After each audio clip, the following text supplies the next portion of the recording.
Peace, everyone, and welcome to Karmic Dynasty. I am your hostess, Joy Allen, and I welcome you all to the platform.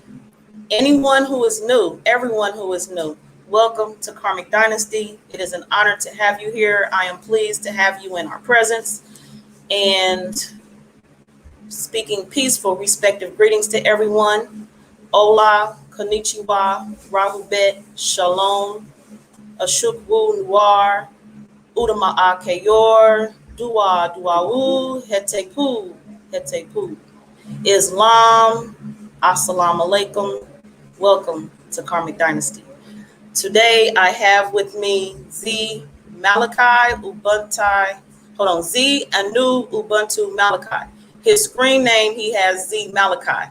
So here he is himself, and I would definitely ask that you share with everyone who you are, tell them how they can get in contact with you, and in whichever other manner you like to introduce yourself and greet everyone, please feel free to do so. Gratitude.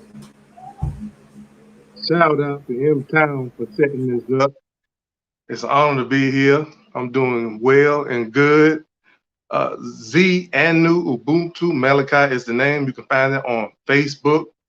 We're going to be talking about a situation where paradise was removed from humanity and how to get back. That's real simple. I say it like that because I think people will remember it that way.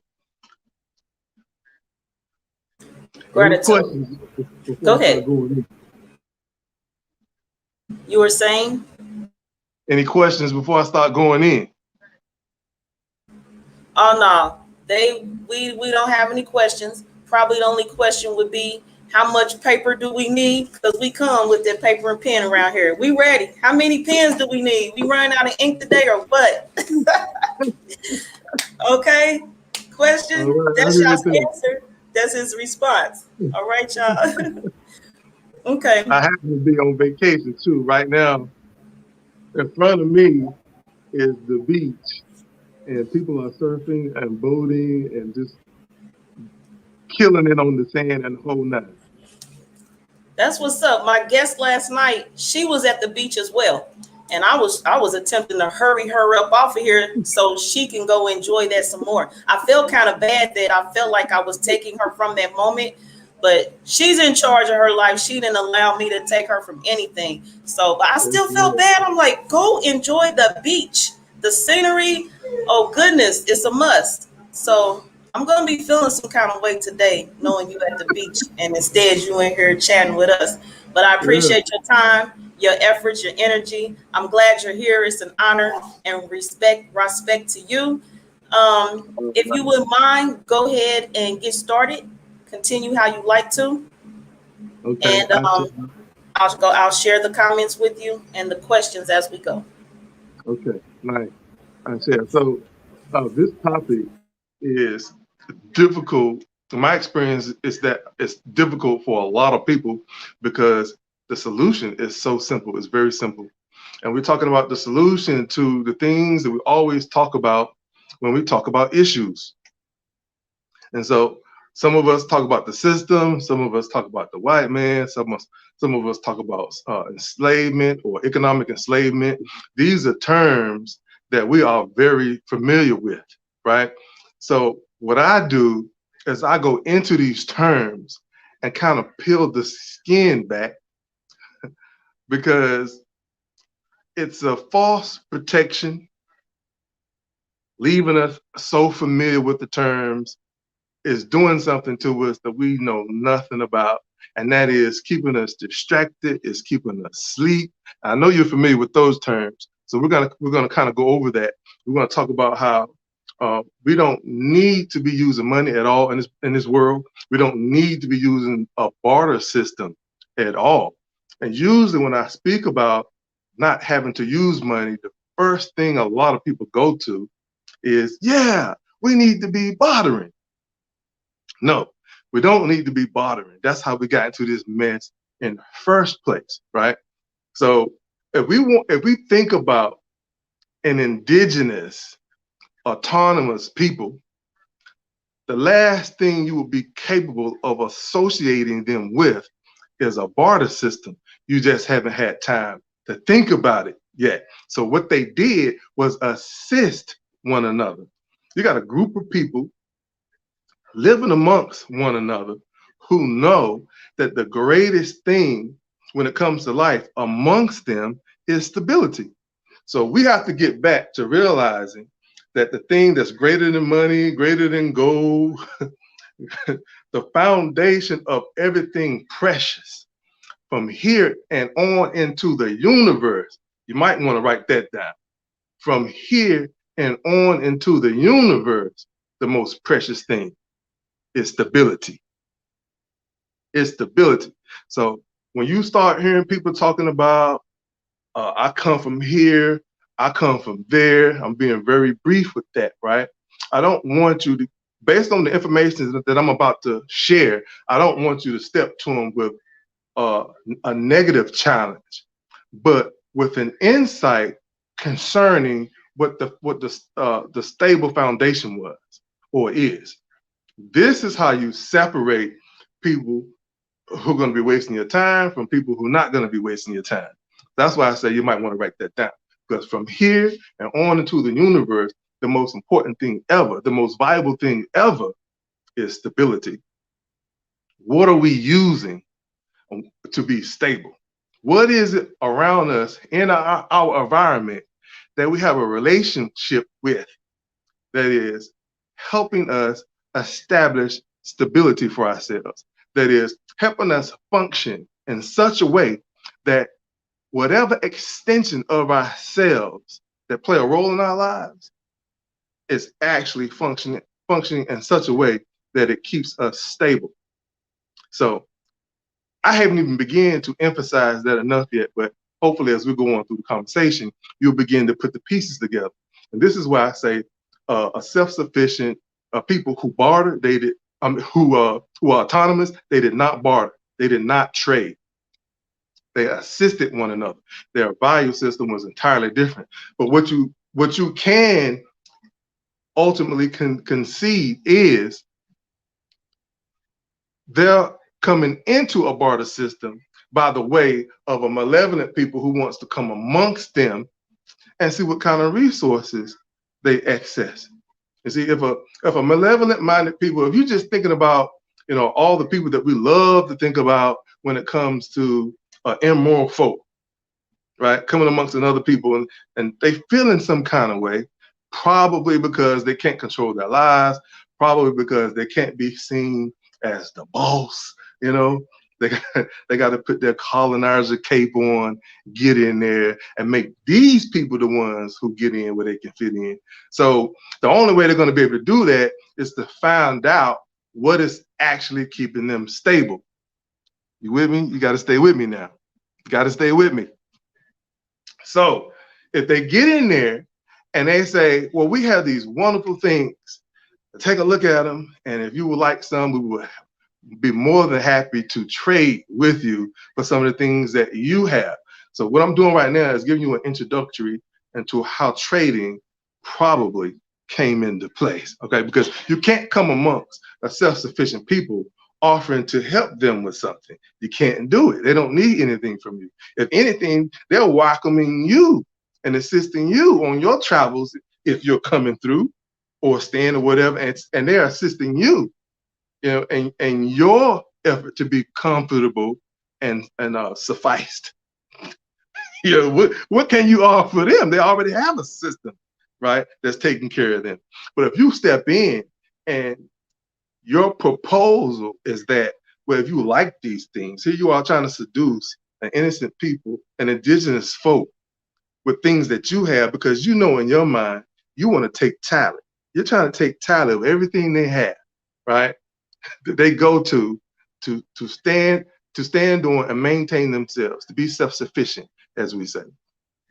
So every time these indigenous people say, oh yeah, nah, yeah, we got some stuff we could trade with you, and yeah, bring it over there, whatever it is, we just make a trade. And so while you're bringing these things to them, they're trying to make sure they're making a list of what's of necessity to them and what's not. So once they get a list of everything that's of necessity, they want to get in there. And this story is going to sound familiar. They want to get in there and they want to destroy those people's relationships with those resources.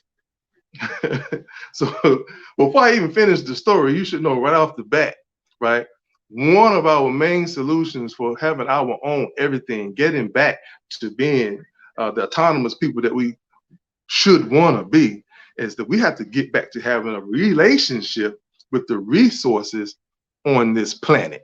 Okay, so this is what these guys are doing. A malevolent-minded folk who is thinking about how to get in here and affect these people just simply because they aren't psychologically completely mature at this point. Okay, so here they come taking the tally and they get in there and they just destroying their access to these resources, especially the necessities. All right, so that they can reach a point where they say, oh, we have this stuff over here. Right, they're none the wiser. They don't know that they was the ones sneaking out at night, burning all their stuff, chopping all their stuff, bringing it back to their facilities, same way they did when they came over here. When we're talking about the Native American story, when Columbus and them want to come over here and, they get a hold of these resources. I mean, they just slaughtering buffalo after buffalo. They separated the natives, these indigenous people, from their resources so bad, right, that they were at a point you can't imagine, right, what it would have took to put these people in the situation to the point where they began to starve. And indigenous people beginning to starve is that's a serious threat. That's a serious move to get these people in such a state so that they come to these European people, because that was Dutch, that was French, a mixture of these Europeans coming over here colonizing, right, with this plan. So these natives are just going to them like, yeah, I'm hungry. What was the deal you said we was going to have? And they like, man, look, we got a nice little place set up for you guys over here. Food, we got food. Housing, we got housing. And anything else that you need, that we just, you can work for certain things. We got factories over here, we got factories over there. We even got schools for you guys. You want to learn our ways? You can't work in our schools unless you understand our ways. You got to come on in here and learn our math and all that kind of stuff. Get our matrix system down pat, So this is what got these indigenous people into these reservations. Right? Now, from here, if I take a leap just to say for a moment, right? Every city, every state we stay in, that we live in, wherever you are, right? You are on a reservation. You are on a reservation. If you need proof, right, all you have to do is ask yourself if you work a job. That's it.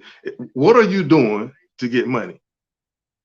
If you're doing anything to get money, period, right, you're on a reservation, right? See, it sounds vague when you're hearing it for the first time, but what you need to know is that when you're forced to work, it's slavery. It's not anything else. And there never was any other type of slavery. Forced labor is slavery, you see? And so the way to force you to work is to make sure that there are resources available in these towns, all across the country, or across seas, wherever you go. There are these towns and these cities set up for people to come in and get to work. Yeah, light, electricity already available for you, food available for you, clothing, water, but it all ain't free. Get in where you can fit in, you see? So I'm trying to show you the attributes of the things that today are serving as a distraction, such a distraction that you don't even know that you're on a reservation. You don't know it. On a reservation where you are enslaved, where you are forced to work because they are holding your resources hostage and distributing it out to you based on work that you do. When you don't know that you can't be paid to do what you do. You don't know it. You don't know that you can't be paid to bring quality to any abode you reside in, because you're going to do that anyway. You're going to do it anyway, right? So we're already distracted in a major way, but people start asking or making statements like, well, how much I'm going to get paid?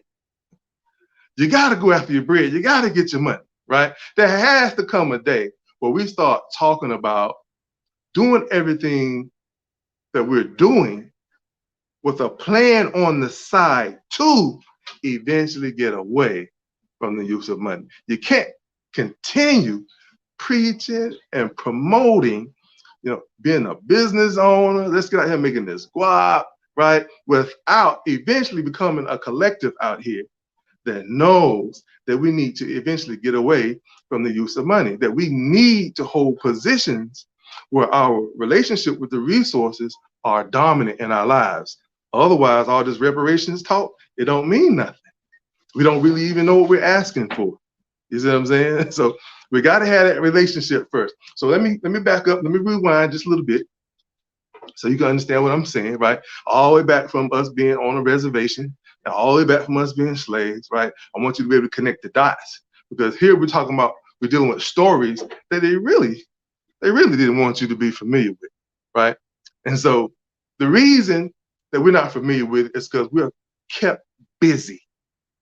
This is the number one thing they wanted to be able to do with Native people, with indigenous people. We're going to keep them so busy, they'll never see the sleight of hand, how we enslave them, how we bring them into our cities, and now we keep them.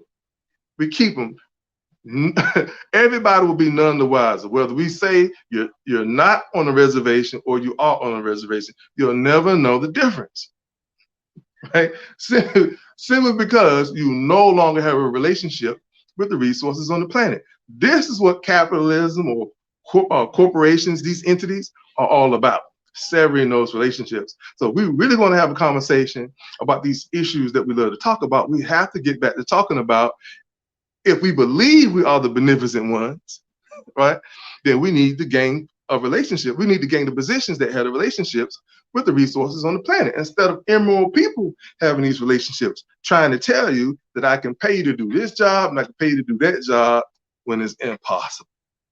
It's impossible, right? So there's already a problem right from the rip, with people coming amongst a native folk seeking to determine what their relationship is.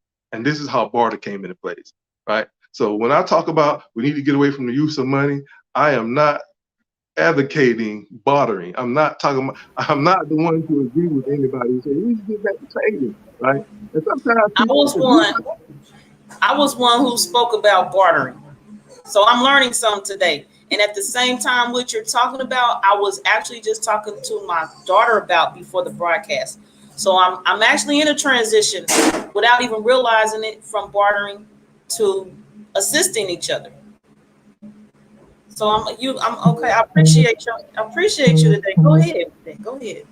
Yes, indeed. So that's the main thing, is having these things in mind, because it prepares us to start performing the ultimate solution. And we can't perform it as an individual here and an individual there. It has to be performed by a collective, right? That means that either one or two things are going to have to happen. We're all going to have to wake up overnight knowing that we're not going to use money and we're not going to barter. And we already know how that's going to happen. And it's only one way that's really going to work. And that's if we already have a lot of positions out here where we have relationships with the resources of the earth. So if we don't have those, that's going to be a hard fight. And so the other one is, if we simply prepare and we inch our ways there. And that's why we have the Black Tax Agency, where 8 million of us are going to get on this email list, where we are preparing to put services and assets into our communities that we can access even when we don't have any money. So we're talking about a little prepaid game here, right? Because this is what they never anticipated us to do. So the first thing we do is start inching ourselves towards knowing what we can do in regards to accessing services and assets, no matter what the price is. That's the first thing we need to do to ourselves as a people who are supposed to be economic conscious. I mean, ever since Nation Islam stepped on the scene doing what they did, we were supposed to have been economic conscious at that point, right? So then we have a few other people who stepped up on the scene, and they started getting land, and they started doing things and going out and having speaking engagements as well. But apparently the message is not heard well enough for us to be severely conscious of our economic situation, all right? So a lot of us step up on the scene with foundations under our belts, or corporations, but we don't push making sure that we have people ready to provide services, even if you can't afford it. We don't push to make sure that you can eat, even if you can't afford to pay for food, or that you even have a place to stay. Right? And I can go down the list, right, of the things we need to be conscious of to make sure that we're gonna flex. You know how people talk about flex? Oh, he flexing. Or we're gonna clap back, right?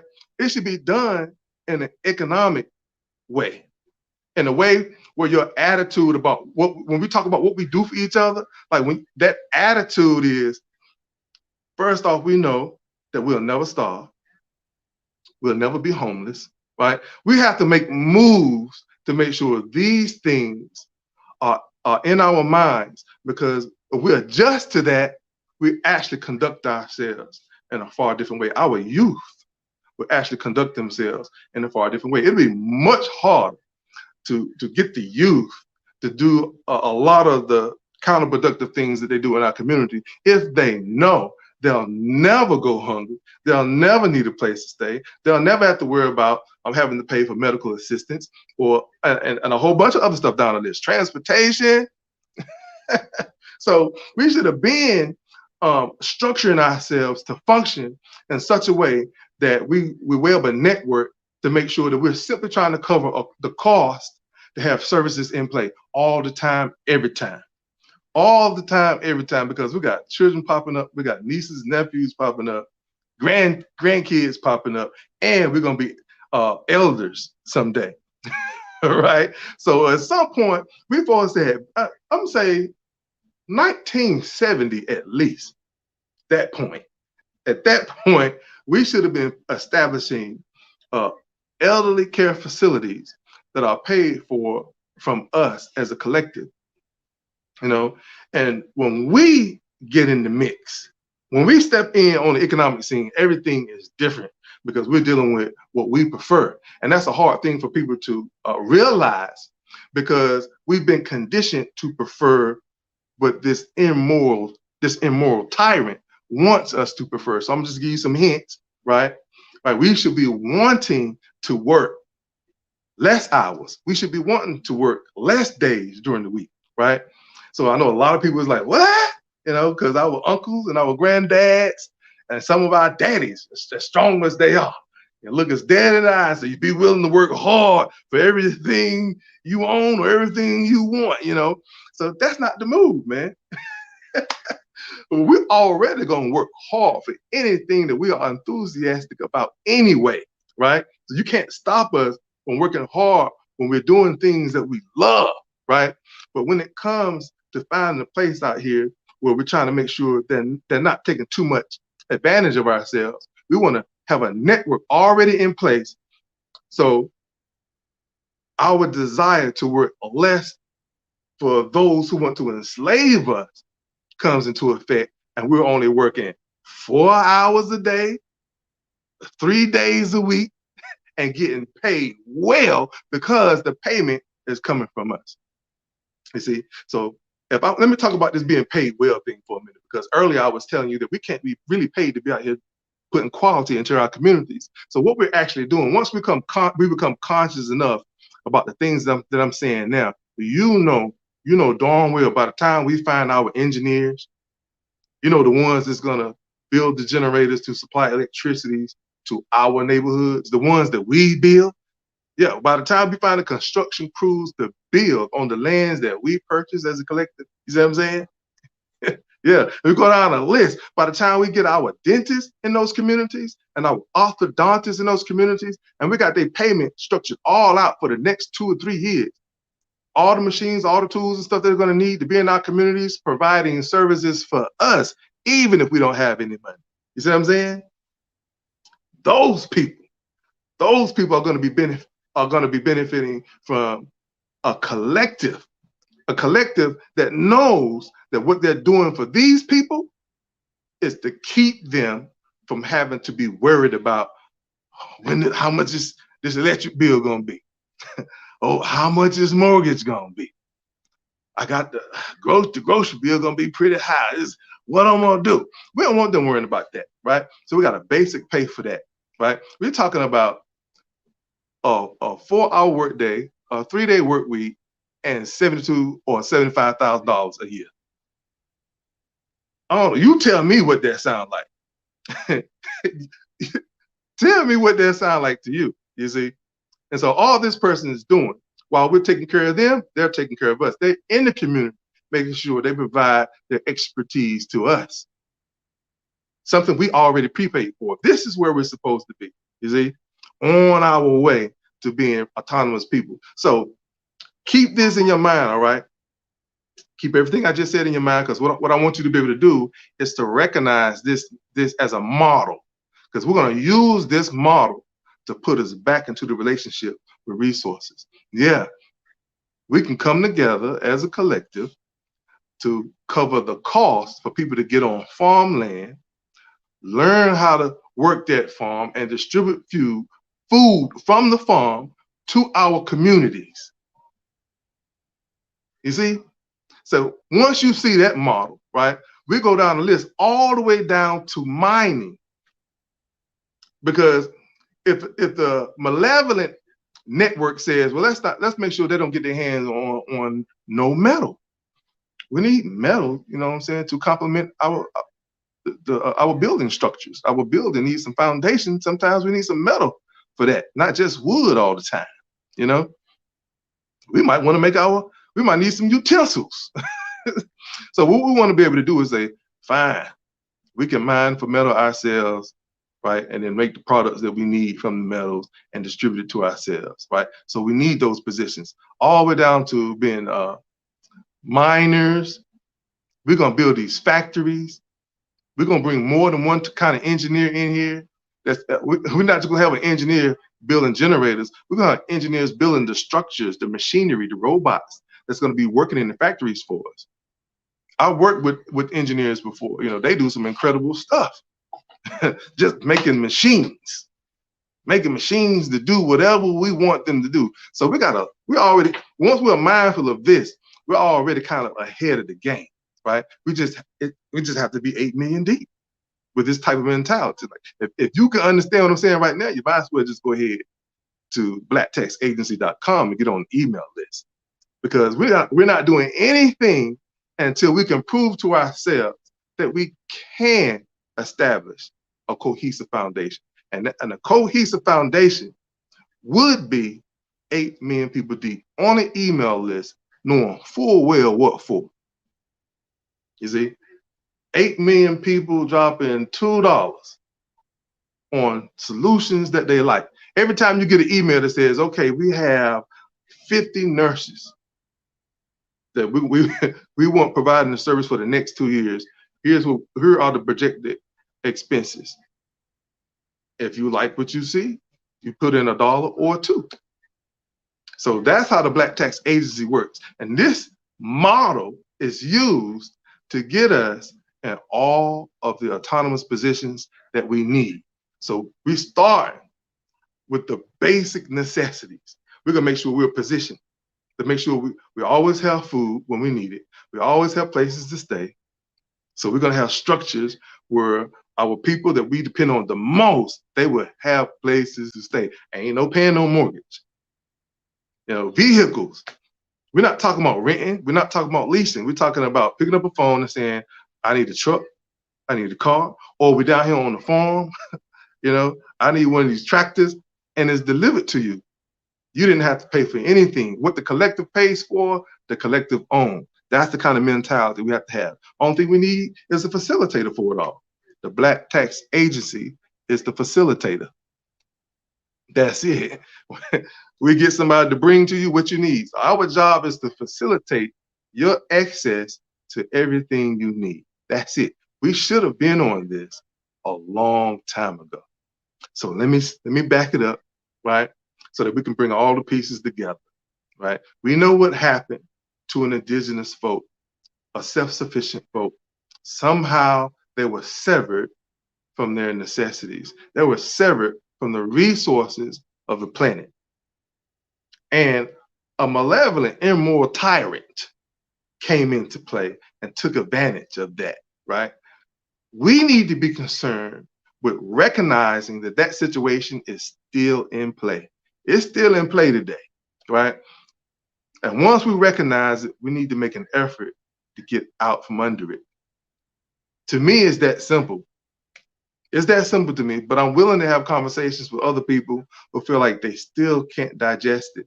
It still seems to be kind of vague to them. It's not as clear as they thought it would be. I'm here to discuss with anybody who needs some type of substance of clarity, right? I try my best to bring it home for you. But this is what we're dealing with, all right? So money never needed to be backed by gold, copper, or silver. Money was the entire time. Money was simply a cloaking device. Money was cloaking the fact that your immoral, malevolent associate was controlling resources, because they knew that they can control resources to the point where you break. You break. If they can remove you from your control or in your relationship with resources, you're going to have to depend on whoever is available to assist you. But they're not going to assist you. They're going to enslave you. You see? So we want to be we want to recognize this so well that that a solution is nearly immediate. So how you going to get away? How you going to get away? The solution should be, oh man, we have to have our own relationship with the resources, because we can't trust these guys. We can't trust these guys. And right now, our confidence is so low that it's hard to imagine what it would look like if we truly had confidence, right? So a lot of people get upset with this particular message that I'm about to bring, because when I talk about our confidence, we look brilliant when we start talking. You know, I'm not going to call any names, but just imagine some of the people who we know that they may be on our list of brilliant people. Okay, yeah. Start thinking in the chat room. Start listing some names. Just put it like that. You list the names. People who are on our brilliant list when they start talking. You know, knowledge, economics, solutions. Who are they? Start listing some of them. Right. And so while you're doing that, what I want to say is, we don't know what real confident folk look like. We haven't never really heard a truly confident person speak. A person who's confident about being free, we have never heard that person speak. We have never heard a person whose mind has been on freedom so much that they can determine what it is that is keeping them enslaved, and then speak on the solution. So when we start talking about, we got to make this money, we got to get this money, and there's nothing else there, right? There's no confidence. There is no confidence there. Don't get upset, right? We got a lot of people who have made our brilliant list, right? But when we start talking about money, we got a lot of people who can tell you, I can tell you how to make a lot of money.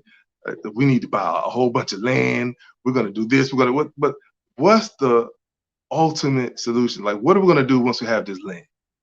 You see, if we want to play devil's advocate for a minute, right? There's always going to be someone to say they can always drop a missile, drop a bomb on your land, right? But what I want you to know, and to be able to and to be able to reply or respond with, is That don't mean we just gonna lay down and not do nothing. They could have been dropped the bomb. It's like when somebody say, I'm gonna beat you, I'm gonna beat your behind after school. Well, let me see what time it is. Whatever it was I did to you to make you feel like you're gonna beat my behind after school, I got from this time until after school to do it some more. If you don't recognize, I ain't scared of you. You know what I'm saying? So I'm be dropping it on you some more until after school, right? And then we're gonna see how well you're gonna lay that beat down on me. You see, so some people say this like you just supposed to join them in their fear. They'll drop a bomb on us. I ain't gonna just lay down and let them drop a bomb on us. I'm gonna be busy. They drop a bomb on me while I'm trying to get free. I rather if you're gonna do it, you're gonna do it while I'm trying to get free. You know, I'm just saying, how you want to live. Don't let these people get in your head and you be like, true, all right. Because I seen some of you guys do that. I seen some guys do that, right? And we all like to compliment our positivity, right?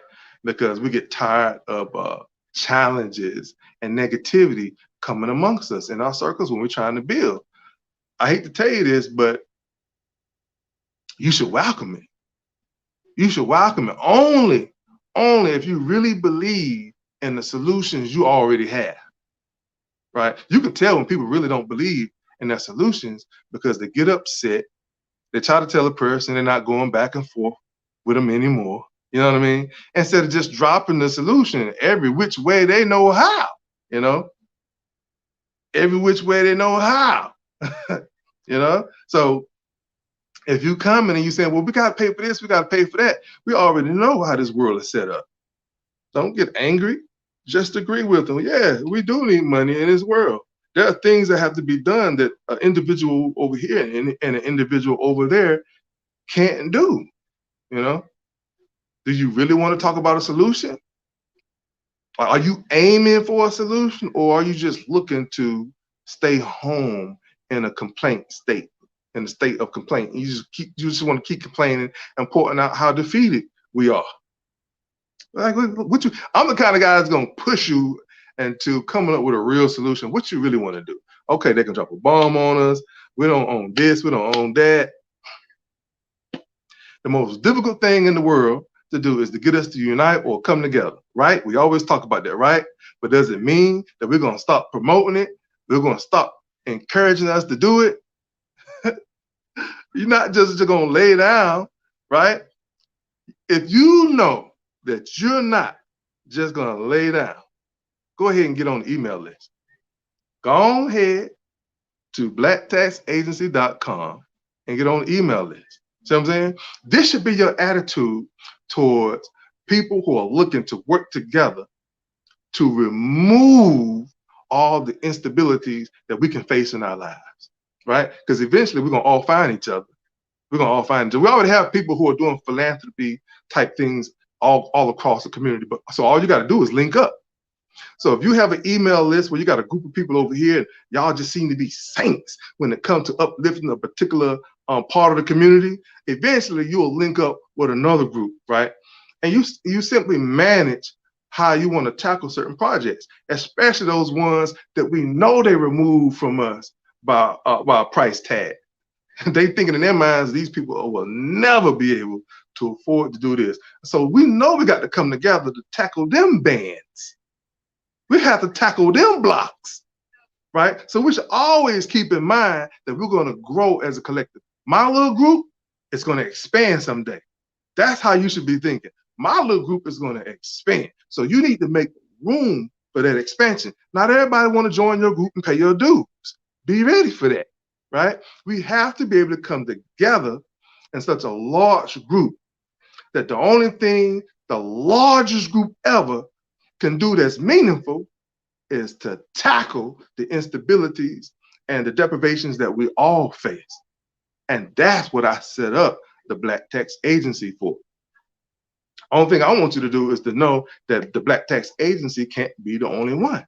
So if you're hearing this message And some of you if you got the heart, the guts, and the mentality to do it, I'm encouraging you to jump in there and set you up a facilitating.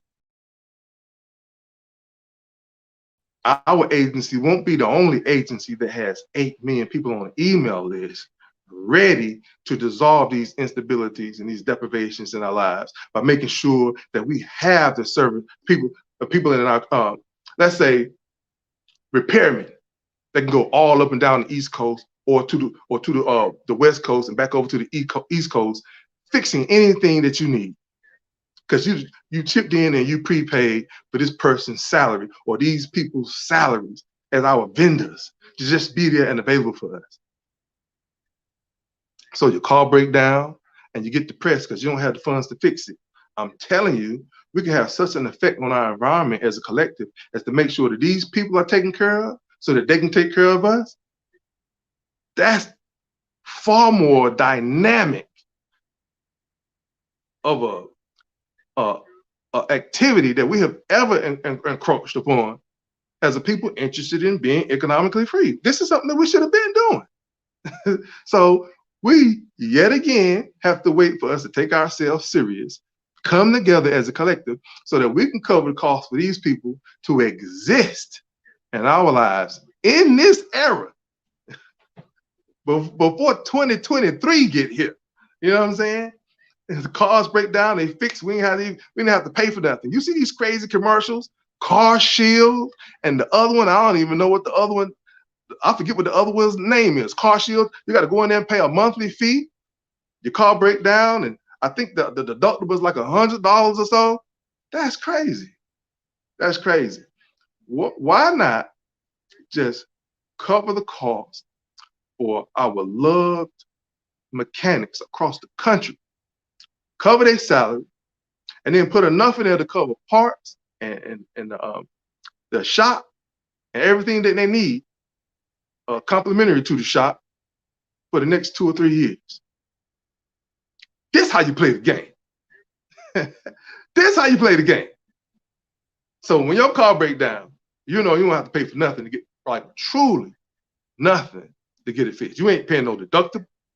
I'm talking about they bringing it. If you in New Jersey and your car break down and the shop happen to be in North Carolina, they bringing a tow truck to get your car or your truck, whichever break down, bring it back to North Carolina where they can better fix it.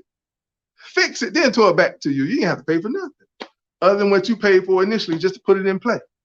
This is how you fight back, right? Because what this does is put us in position to become self-sufficient all over again, right? We're sneaking our ways all the way down to every part and every angle so that we won't have to depend on anybody looking to take advantage of us, right? So eventually, right, our mechanics will be looking at the machines and they'll be calling black tax and say, I'm looking at this machine. I think our engineers could make one just like it. Like, cause these guys got patents and all kinds of stuff. They can stop us anytime by simply saying, we don't want to sell, we don't want y'all using our machines no more. Fine, we'll build our own, right? This is where I'm going. Like, if you, for those who hear me in peep game, let me know. Let me know in the comment section. I'm talking about some real strong moves here, right? To get ourselves back to a state where we stop doing things based on the buildup of stress in our lives. That's landing us in prison, that's landing us with blue and black eyes, whether you female or female. We beating each other up because these bills is taking a toll on us. We working overtime. It feel like it ain't making no kind of difference. You know what I mean? We waiting to win the lottery, and on top of that, we just got fired. Can't get the job we was going after. It's haywire out here. COVID done hit. We don't know what we want to do. Should I find a job before they stop this unemployment? We're all stressed out. We all stressed out trying to figure out what's going to be our next move. I'm telling you, right? I'm telling you, you want to start preparing for an ace in a hole, some economic cushion, right? So these rainy days and unexpected expenses won't have no effect on you. You want to be sovereign over those things. Imagine that. Sovereign over rainy days, unexpected expenses. They just have no effect on you. Start planning for those days, right? Every year, you could be putting something in play to the point where every 10 years, you're just a dominant people. People looking at you guys, how come y'all don't seem to want nothing no more? You used to be the kind of folk that was on the bottom of the totem pole. Now it just look like y'all got everything. How did this happen? Let me tell you how it happened. Do you know how fast a day trader can make money? Imagine if you hire a day trader and you give him $1 million to trade with, right? On the corporate account, 4 pips trading on $1 million account compared to 4 pips trading on $1,000 account is a difference of let's say $400 and $400,000. That's the difference. The sad thing is $1,000, you don't want to do just 4 pips. It's not going to be enough money, right? You got to go for 10 or 20 pips, maybe 50 pips to 100 pips to do good for the day. But if you have $1 million trading account, 4 pips, you got your lot set on 20. You see, because the market go like this. Anybody that's a day trader, I'm a day trader, by the way. You know, the market go like that, right? 4 pips get ate up like this, up or down. So we are in position to play with their money, the little bitty money they allow us to have. We come together as a collective, put people in position, right, to start making money for $400,000. Do you know how many people we can hire or contract with to be in our community to provide services that we don't have to pay for no more? I'm talking about restaurants all up and down the East Coast that never have to worry about profiting, that we can go in and get something to eat without having to pay for something. You know what I'm saying? The relationship behind the scenes is what I want you to focus on, right? Knowing full well that we have places that are distributing food to and fro our farm belts, because we're going to have farm belts too. I want you guys to be able to comprehend what it is that I'm saying with some clarity, so that when you walk away, you start talking about, man, we shouldn't be using money. And when people look at you like you're crazy, you're ready to back it up. I want you ready to back it up, you see? Because the next conversation is going to be even more crazy, right? Just by having the position that removes some of the stress in our lives, right, it's positioning you to walk right into paradise or heaven on earth. We always talk about, heaven gonna come on earth. I don't believe in, some people say, I don't believe in no utopia, right? That's because we don't control ourselves emotionally. Deprivation and instabilities bring on the worst kind of stress in our lives. And we do things that are counterproductive in our community. You just make it look like, we have degraded hellholes. And then we just sitting here enduring, and then we turn around and we put this mask on and we be like, I'm blessed. You know what I mean? $100,000, I'm a millionaire, I'm blessed. I know I'm blessed. Let me explain something to you, right? As long as you are not in paradise, you are not blessed. Don't get mad. Don't get mad with me now. Don't bite the head off the messenger. I'm trying to bring something to you, right? As long as we are not in paradise, you are not blessed. And what we call that is pacification. Yeah, we call it pacification. Everything burning down around you, right? People's emotional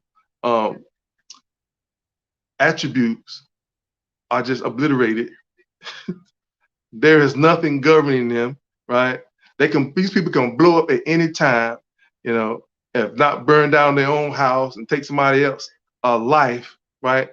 They could do something that could be called a terrorist in just a second, put them underground, Supermax in just a minute, and they lost their mind, you know what I'm saying? Running up to the White House, talking about they heard a voice say they got to kill the president. You don't know what can hit you because you're on your last string with knowing how to cope with this system, right? But when you realize that you're not even phased, by the stress of not having this and that no more, right? You already prepared to start walking yourself into what can be referred to as paradise or a utopia, or a heaven on earth, right? Where you are now functioning on a codependent status. You know that this group over here is building homes. You know that this group over here is bringing food to and fro our network of communities, right? You know we got a whole medical network, right? And we're all doing things to bring quality to the entire network, right? Our database is based on making sure that everything is optimized here. We're making sure everything is met right here. So all our accountants, all our people who know how to track our production rates and our consumption rates, even our recycle rates, or what we're doing in storage, when to pull out of storage. We keep track of all these things and make sure that all these requirements are met. We can do it. It's not like we're not intelligent enough to do it. We don't need money to do it. We don't need money to build houses. You don't need money to make sure everybody has electricity. Right? So if you establish yourselves or position yourselves in such a way to make sure that everyone is looked after,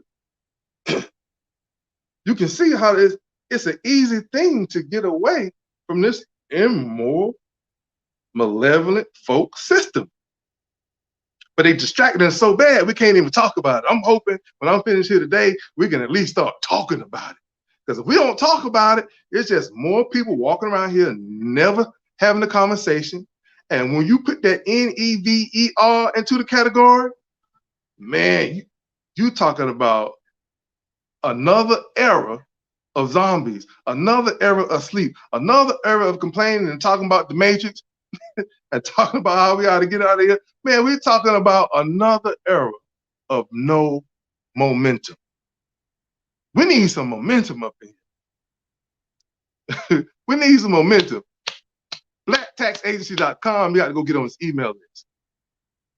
We need the momentum. We need the growth. We need the consciousness forming and moving in a direction where we know we can have our lives back. We know we need to have a relationship with the resources of the planet Earth. We can't be tricked no more by this whole money thing. We know now that it's a cloak, and it's cloaking this whole resource control thing that's taking place all over the planet. All over the planet. Money ain't never need to be backed by no gold.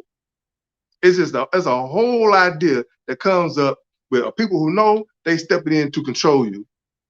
And on top of that, they want to make sure that they can determine for themselves and dictate for themselves how much of it you'll get access to. That's what money is for. They use a matrix system to come in and say, this is how much your work is worth, and this how much, we're gonna give you these tokens. It's gonna tell you, to kind of determine what you can get and what you can't get. How long are we gonna fall for this? How long are we gonna fall for this? As a collective, we should at least be coming together to make sure that this equation is removed from a people who we seem to dream of being capable of governing themselves. We seem to dream of governing ourselves all the time, but we can do better than that. We can actually make a move on governing ourselves. We can actually make a move on governing ourselves, right? We can't sit back here and keep waiting, allowing these people to control the resources and tell us how much of it we can get and when we can get it.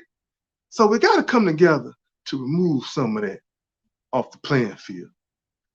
I can't see any other way for it to be done except for by a collective. A millionaire or a billionaire, because we got our millionaires and we have our billionaires, it's not about to step on the platform. They're not about to step up on the platform and pay for all of this for us, right? We need to be conscious as a collective. That way we won't have to worry about who has the money but won't make a move for it. Stop expecting individuals here and there to save us. There has to eventually be enough of us to make a move to remove how they govern, and how they determine our the value of our work and how much resources we access. We have to make that move as a people ourselves. You see, we already be talking about we put these people in power, we hired them, our tax money is paying these folk, but we steady sit around here, we vote, right? Some of us get the right idea and they hold these autonomous zones, right? And they say, well, we shutting everything down so y'all can get the city right. Y'all not functioning right. Man, I wish I had knew some of these people, man. When I see people do stuff like that, in my mind, in my heart and mind, I feel like, man, these are some of the most courageous. How come I can't never get around these courageous thinking folk? Because one of the things I would have said was, look, the next time this go down, we're going to be prepared. Let me tell you what we're going to do. We're going to walk around out here. If you have the heart, if you're around somebody who calls themselves organizer and they like to organize these protests, I got a whole different conversation games for these people, right? Stop characterizing yourself as a organizer of these protests. Stop all that. That's gameplay. You're looking for pat on the back. Let me talk to you. Let me talk to you real quick, right? This is what we're going to do.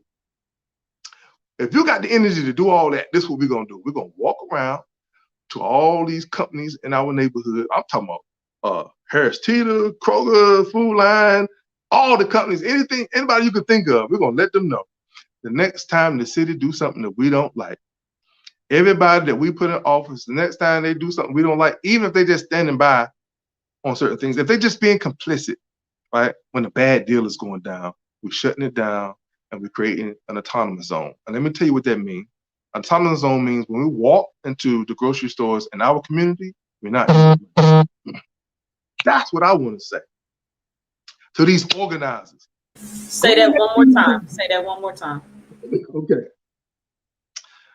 I would have these organizers go to these grocery stores.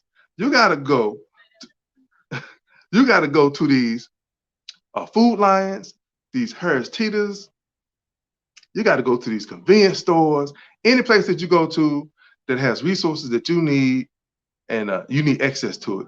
You got to go to them and start letting them know the next time the city does something that we don't like, even if they're just standing by and being complicit for a bad deal going down, right?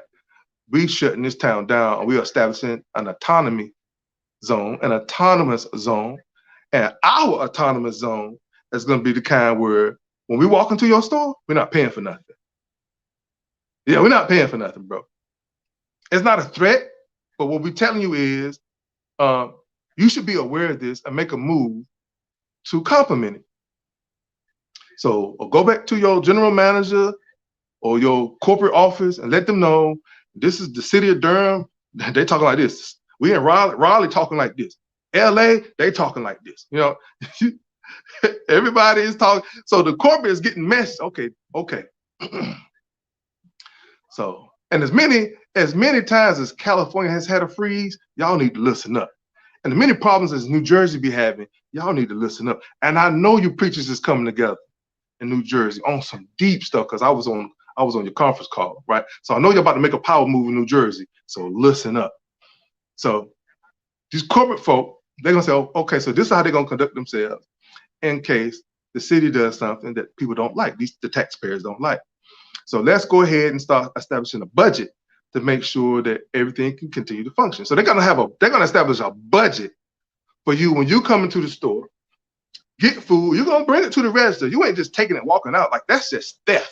You know what I'm saying? Like, we're not trying to mess things up for us. We want them to be able to track what we produce and what we consume. We're going to the register. This is leaving the store. Scan it, whatever you got to do. See, so corporate is going to understand this language. And they're going to establish, every time people come in there and purchase something, they might take 2 cents, 7 cents, 10 cents, whatever, right? And apply it to this budget for this day, right?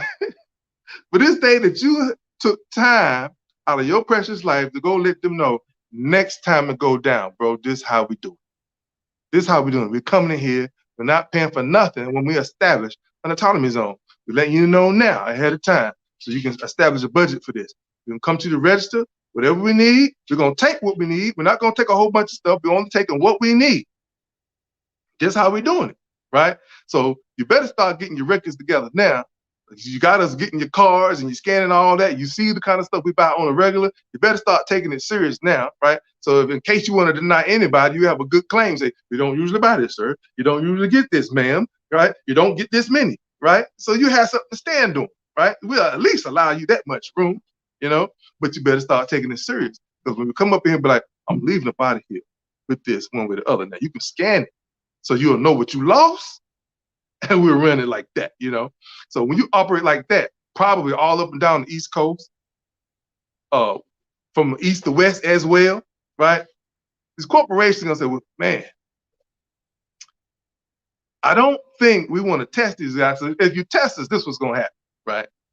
If you test us and you start arresting us saying we were stealing, right? The next thing we're gonna do is talk about how these corporations chose to deprive us the same way all these European folk did when they came to the Americas, right?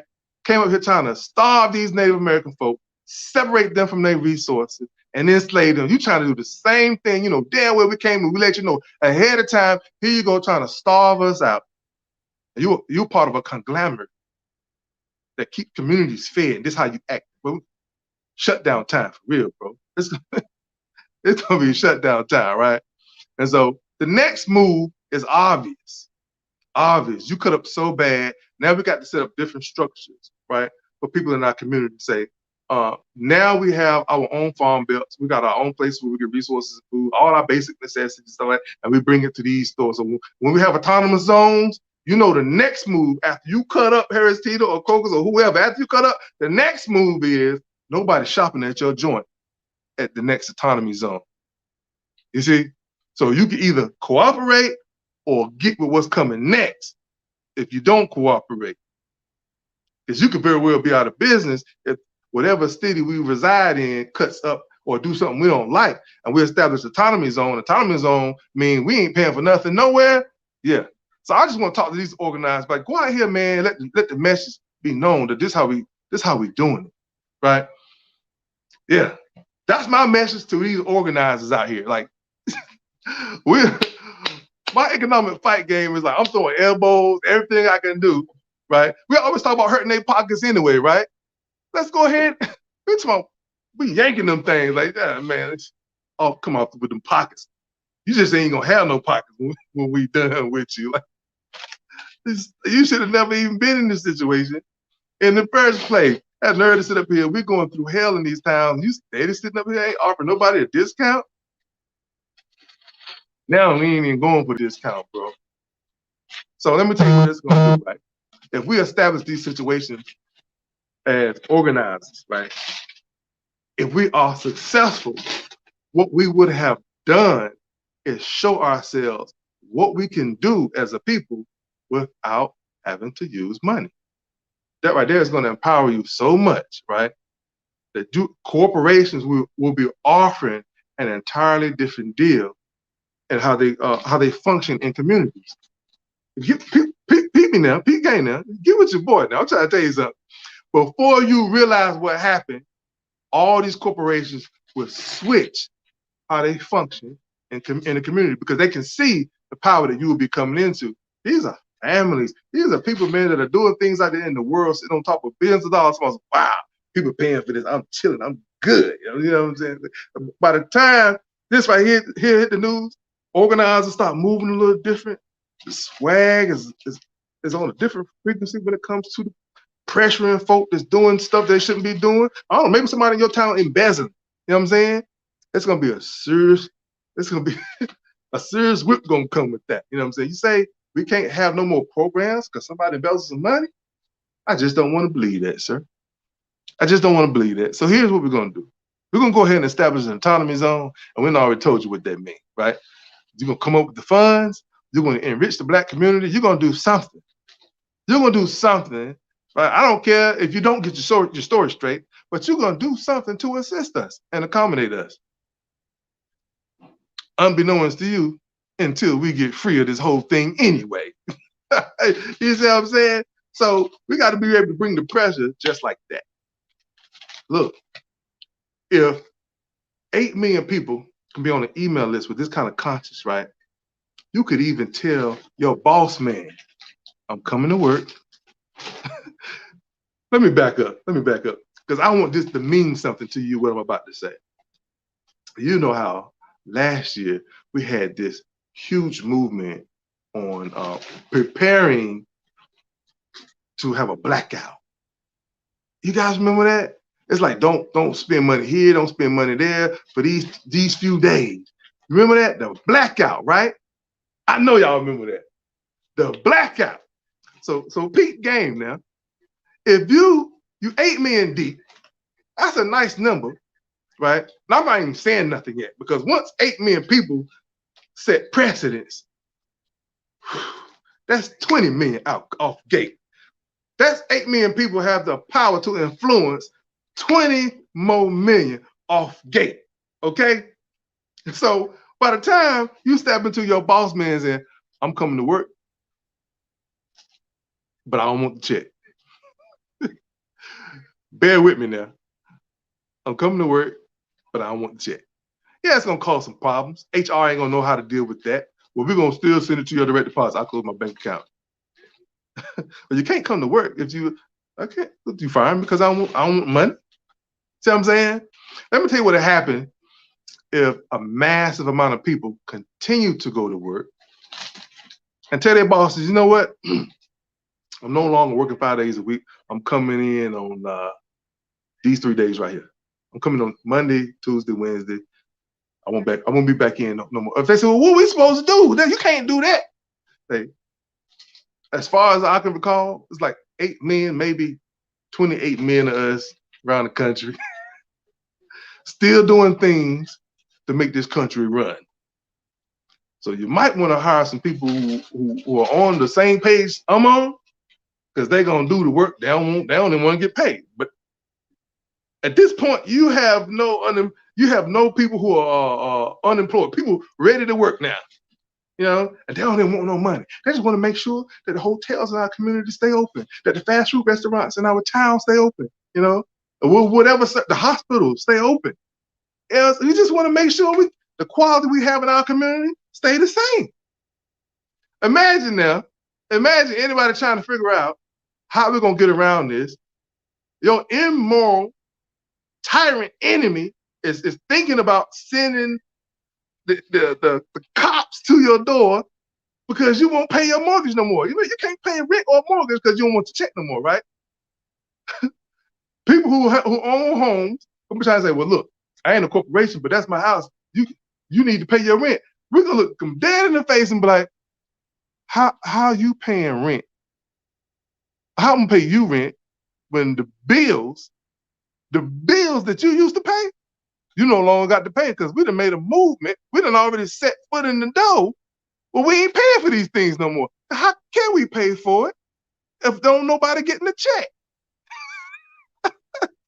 And I dare you to cut off the electricity on this side of the town, and I dare you to cut off the water on this side of town. See how that work for you. Quality in the community gonna shut down real quick. I don't think that's what you want. I hope you ain't got nobody in the hospital. I hope you ain't got nobody in the elderly homes over here and over there. Like, you don't want to shut nothing down. You don't want to threaten to deprive us of our basic necessities. That's gonna hurt you. You don't want none of this. This not the fight that you want. You don't want none of that, right?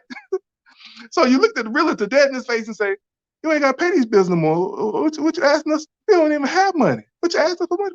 Be happy, right, about the fact that you don't have to pay for nothing no more.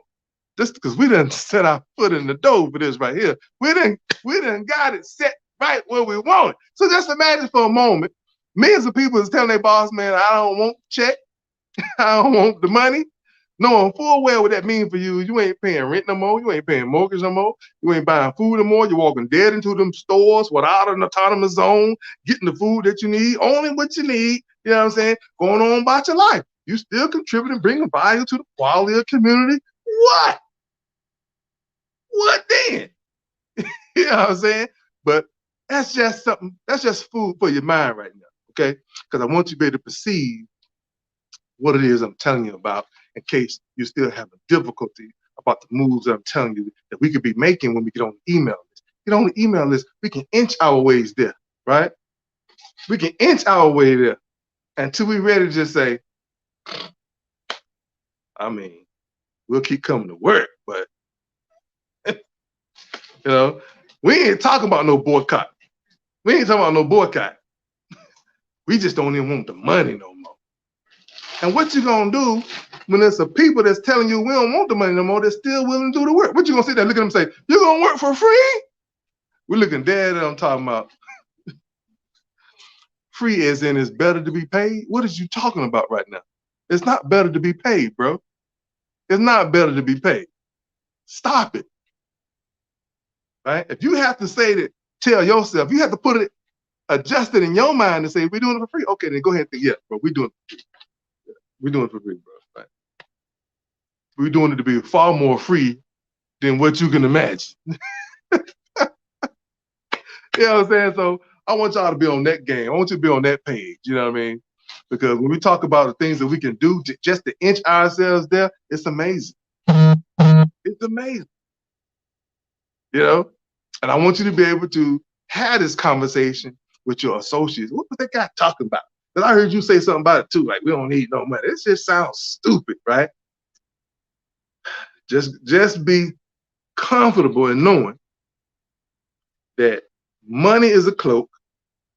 We ain't never needed money to do anything. We only needed resources, right? And sit back and watch them debate that. We only needed resources to do anything in our lives. That's it. But you can, when someone come amongst you and say, I don't think he should have that amount of resources.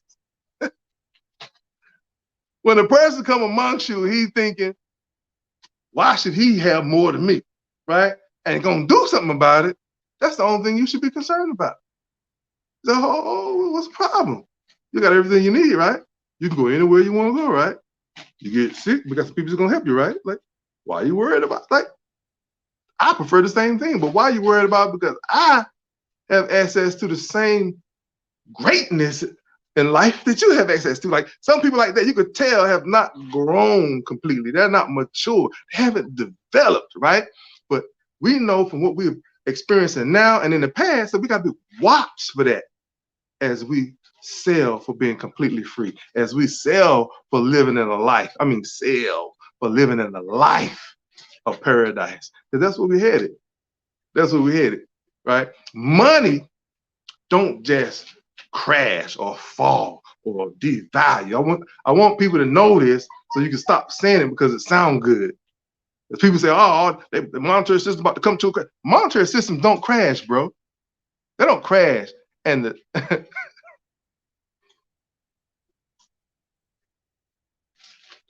they don't crash. So I saw that. I didn't know what that means. I was like, I was speaking peace to the family. They was greeting me. Okay. Yeah, they know what it means. Go ahead, you good. Right. So what happens is, just like we had the blackout, that was 1929, right? I want you to peek game for a moment because you wouldn't know unless somebody pointed out to you, and I'm about to point it out to you, right? If you go to YouTube and type in 1929, you'll the Great Depression, you'll see these people standing in these soup lines, and they're trying to be fed, and not too many black people because black people are already on farms, and, they probably got shoes with holes in them, their toes sticking out of shoes and raggedy clothes, but they have food, man. Black people was on the farm, they're like, we're good, but these white people was like, we was really depending on these grocery stores, people ain't there, that's in our community and in our towns. All right. So look, I tell people that what happened was that an experiment took place where they could see if they could hold this country hostage by putting a stranglehold on the resources. Okay. This is what happened. They put a stranglehold on the resources. Put yourself in their situation, okay? Let's just say you are a European male or female, and a run on the banks has taken place. Walk with me. I'm gonna make some sense for you, okay? A run on the bank has take place. People heard it. the dollar was no longer backed by gold. They ran to get their gold out the banks, or they ran to go get their money. Okay, bank, no money, everything crashed. Okay, guys is committing suicide, jumping off rooftops. They feel like they lost a portion, everything. Okay, all right. So now you running out of food in your house.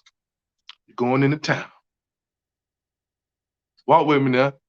You're a European male or Caucasian. I mean, female or male, and you get into the store.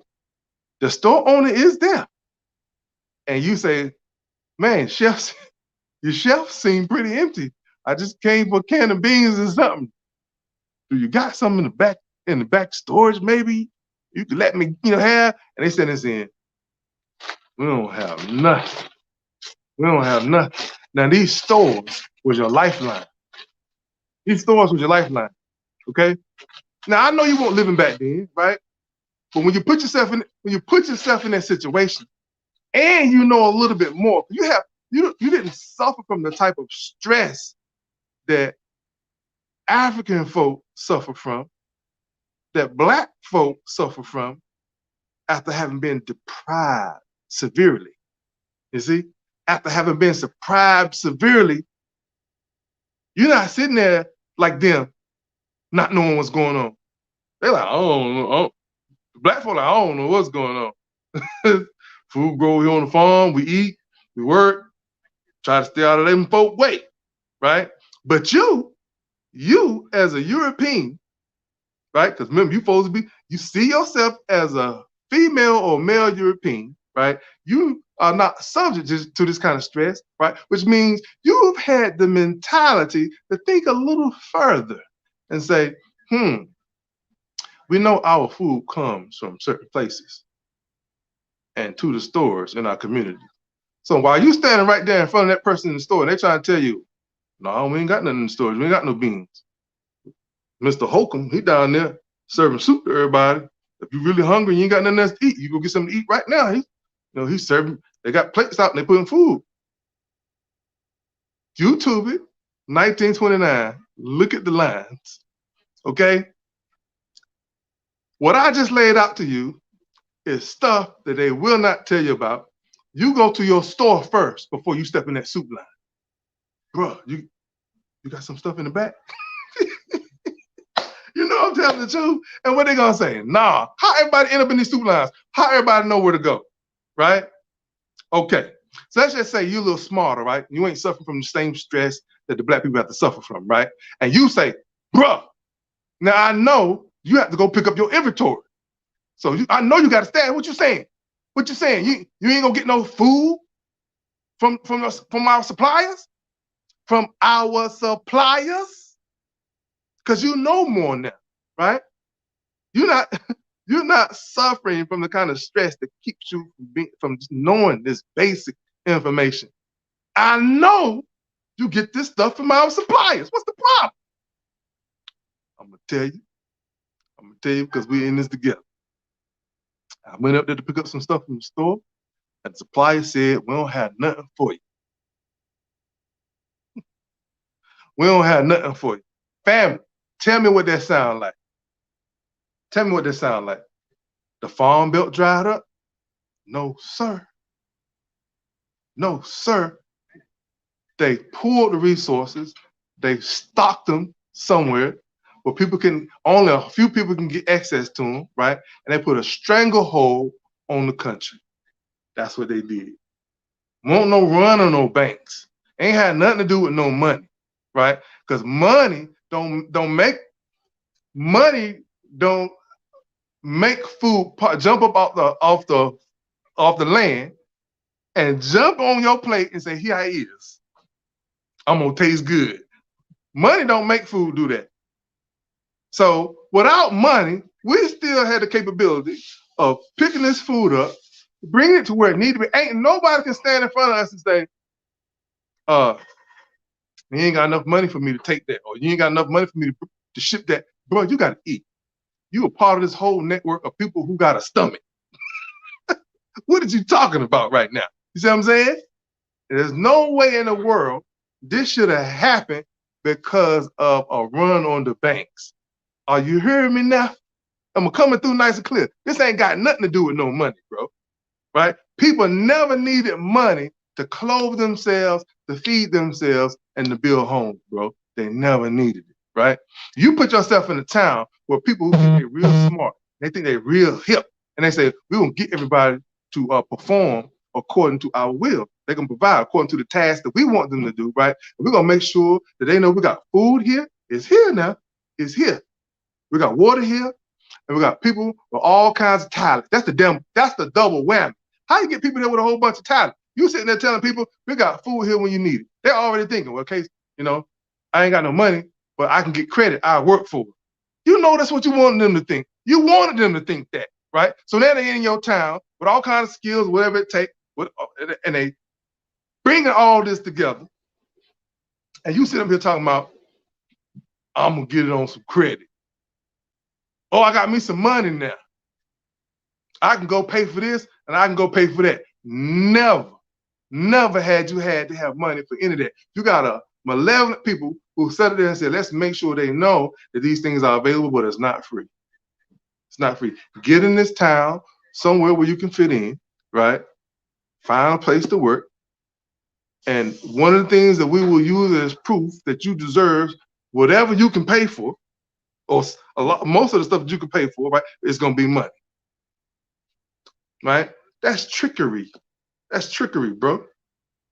Anybody who don't want you in their town, they're going to sound just like, they're going to propose exactly that. You have to be mindful enough to know they don't want you in their town. If we say, I can't be tricked, you're not going to trick me, right? But if that's your mentality, right off the gate, you should be saying, bro, I ain't paying for none of that. I ain't paying for none of that. Else you'll be sitting there with it all. You'll be sitting there with it all, right? Not having your way, which is to enslave folk. Because a group of people are supposed to know enough to avoid those situations. Well, as a humanity, it has been proven that we were not knowledgeable enough to avoid those situations. So now, right, now we'll await a conversation for a greater scale of things, right? Because humanity is a victim for this particular thing. I mean, all over the globe. We're complicit all over the globe now when it comes to this particular situation involving money, all right? So either we have a bunch of pretenders on board. I mean, we got loved ones. We got people we love in this game, but we won't challenge them. We won't say, baby, does this make sense to you? Does this make sense to you, babe? We won't challenge them. Is it because of love or is it because of ignorance?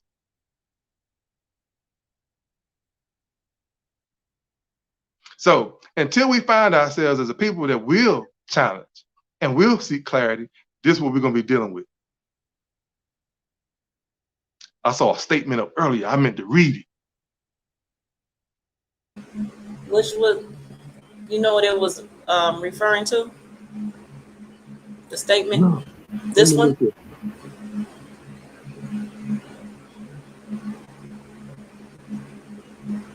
Oh yeah.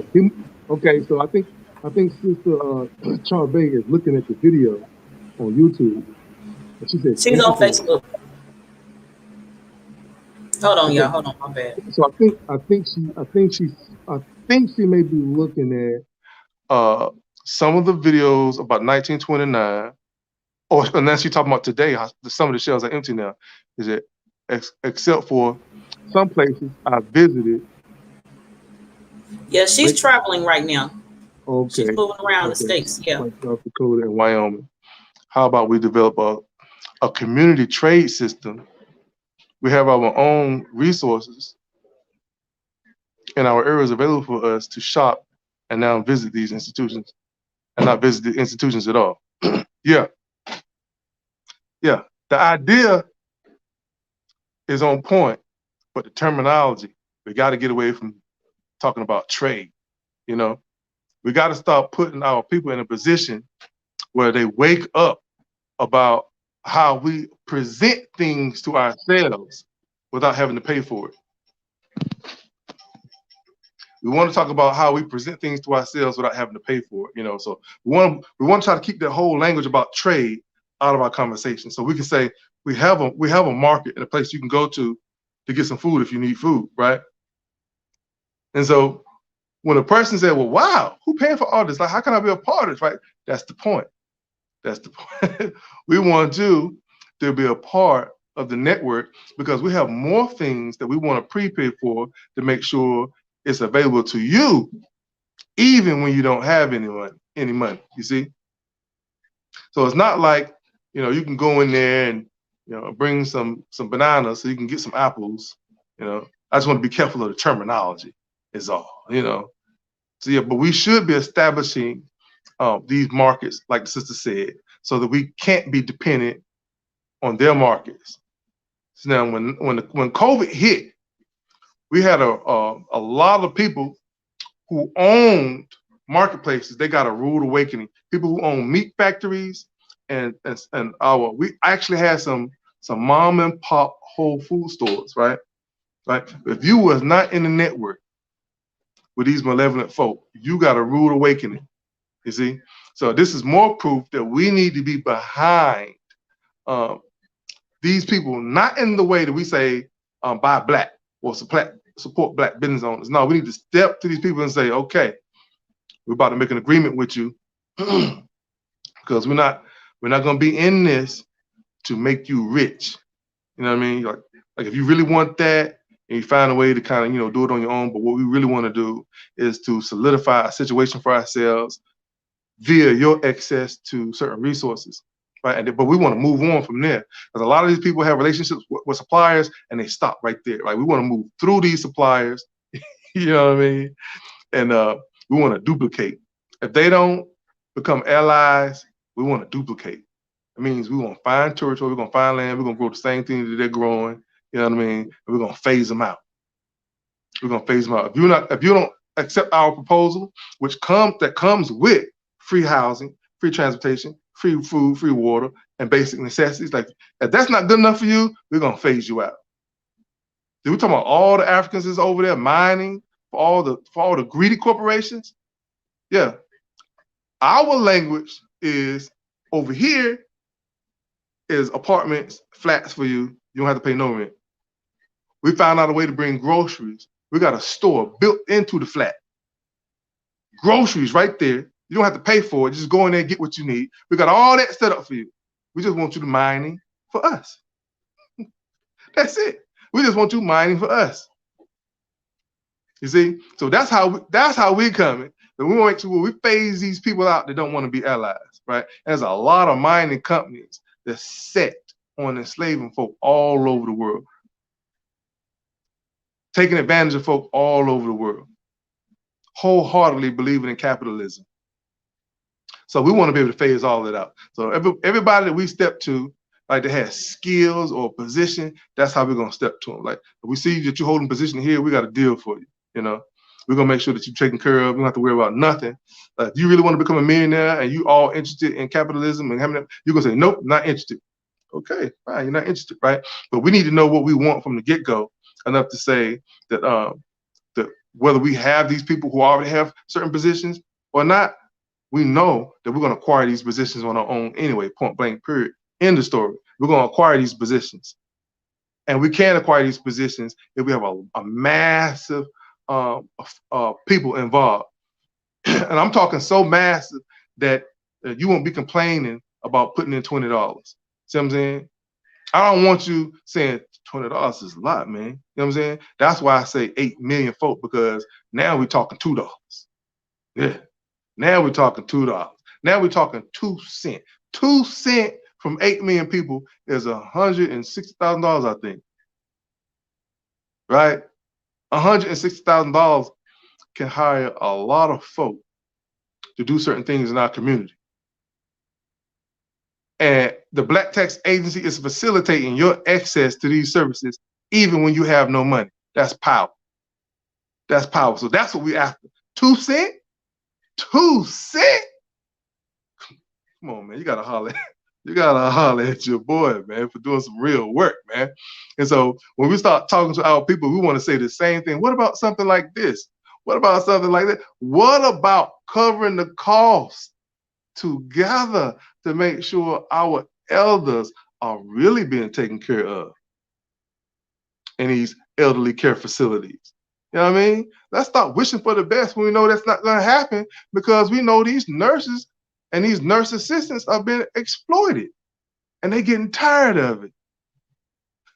They're getting tired of it. 12-hour shifts, no matter what they're getting paid, they're still struggling, and they got youngins to take care of. Nah, they ain't about to flip your grandpa over. What? I'm sorry, man. So what we got to do is get in there and control this and start redeeming our own. You know how many beautiful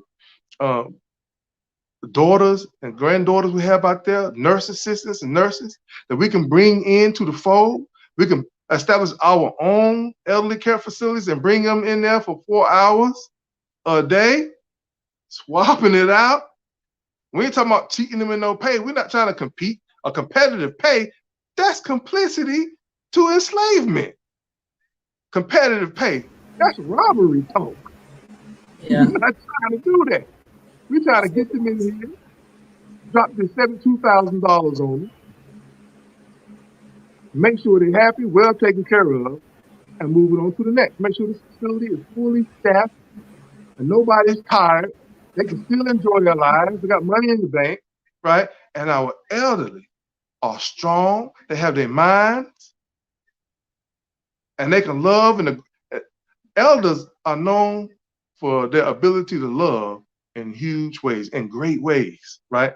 We're going to get them back to that. Well, we got a major piece of the community, a quality that we've been missing for a long time. You know what I'm saying? Get these elders back to that state where they can show some real love. Just history alone, the things that took place in the towns before we was even born alone, we need that information. Some of them don't even remember it no more. Right. A few moments, if I could, if I would. Indeed. All right.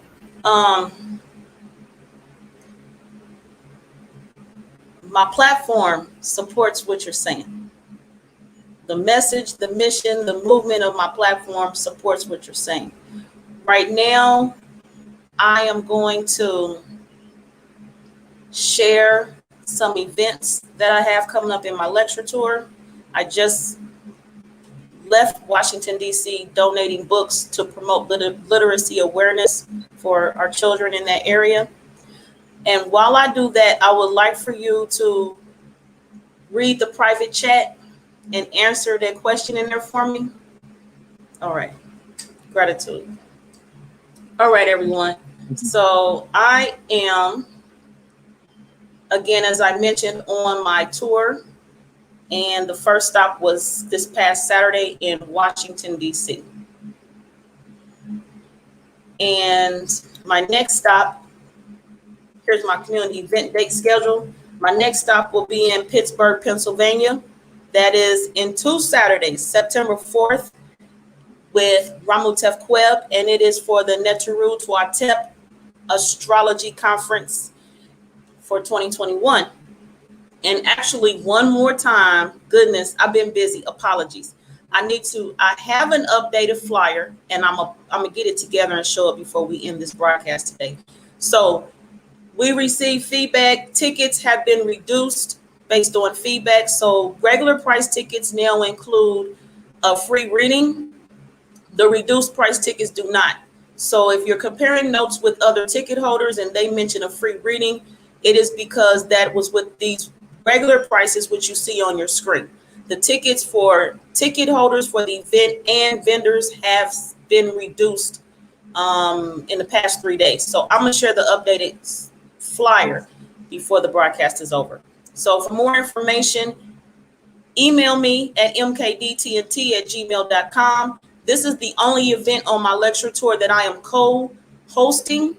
So in the event, you know Ramutef Queb and you would like information from him or to buy your tickets from him directly, that is what you're able to do. So contact Ramutef Queb if you would like. If you would like, you can contact me as well. And some people talk between me and Ramutef. You could do that as well. It's optional. We're flexible. And we're more than happy to see you there in Pittsburgh, September 4th. Speaking of communities and autonomy and things we need to do for ourselves, I have my homeschool, unschool evolution event coming up. At this lecture, we will actually be sitting down at the creation and development table is what we call it. We will be developing, well, completing, because we've already started the book. We're creating a book to offer to our community to teach you the how-tos of homeschool. It's not hard. Do not make homeschooling a barrier in your household for your family. Do not do that.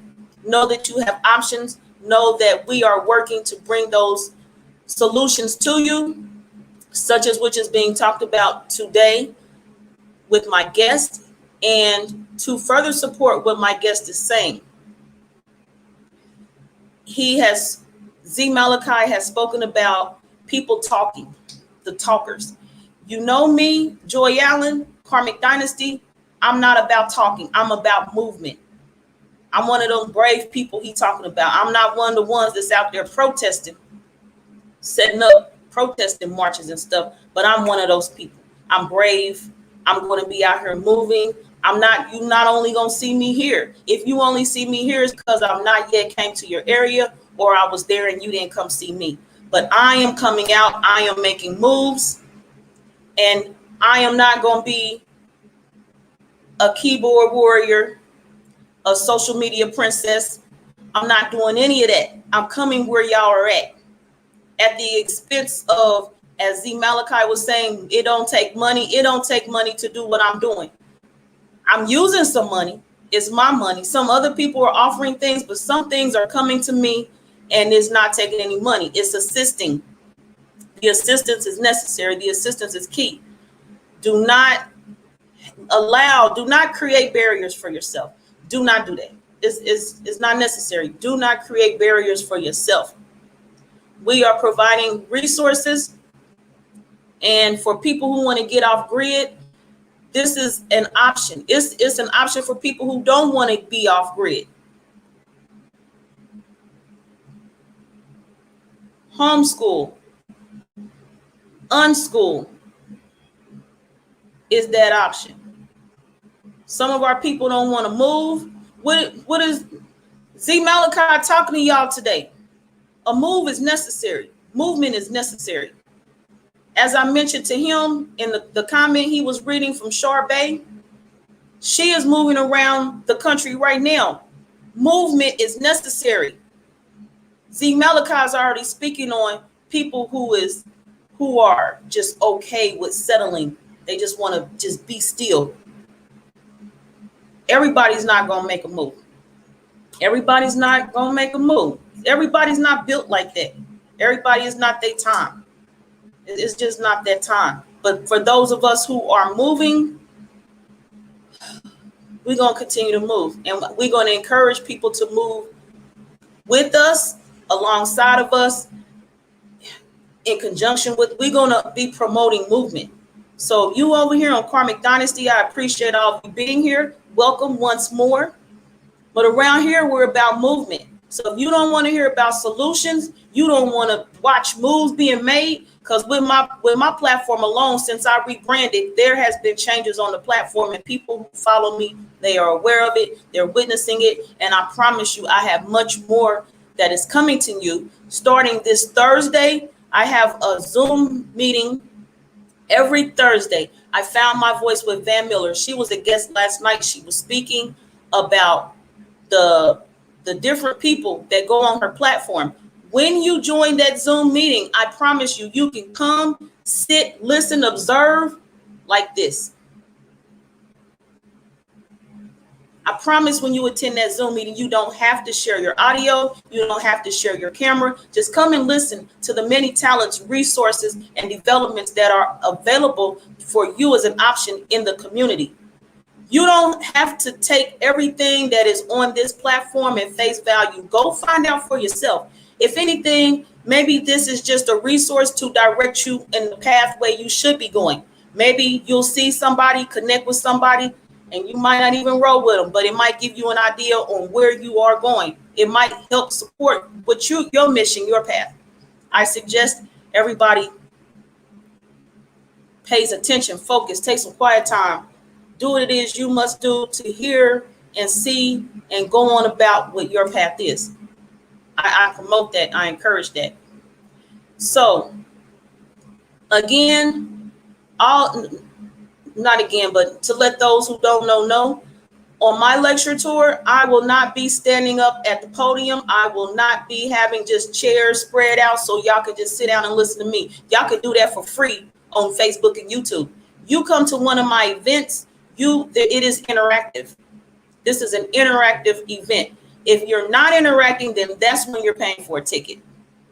So the events are free, except the astrology one. I'm co-hosting that one. My events are free. But if you're not participating, you're just coming to watch us and spectate and take note, you will be the ticket holder. You will be the one that's paying for the event. So the support with Z Malachi is saying it does not take money to do things. It is not, well, you got to travel. You got to pay for the travel, the room and board, and however your other expenses are to make you comfortable when you come to the event. But to attend this event, the only thing it's going to take from you is to be free is your time, some energy, and you bringing something to the table. Z Malachi is speaking on that today. He's talking about, okay, we got the land, we got the houses there. What do? I know y'all don't think that the land, the houses is going to be providing the resource. You just going to sit up there and consume all day. That's not how that works. You bringing something to the table. It don't have to be that fiat. We ain't asking you for that. I'm not asking you for that to attend my events. I don't need your fiat. I'm close to that plan Z Malachi talking about. Things come in layers, stages. If you bringing me some fiat to an event that's mine, you're speaking volumes without even realizing what you're speaking when you're talking to me. There's some languages are unspoken. If me and you trading fiat and you not a vendor, and even some of my vendors don't even have to pay me because they put in like that. I'm not here to grab all y'all damn fiat. I don't even want it. I work with cosmic currency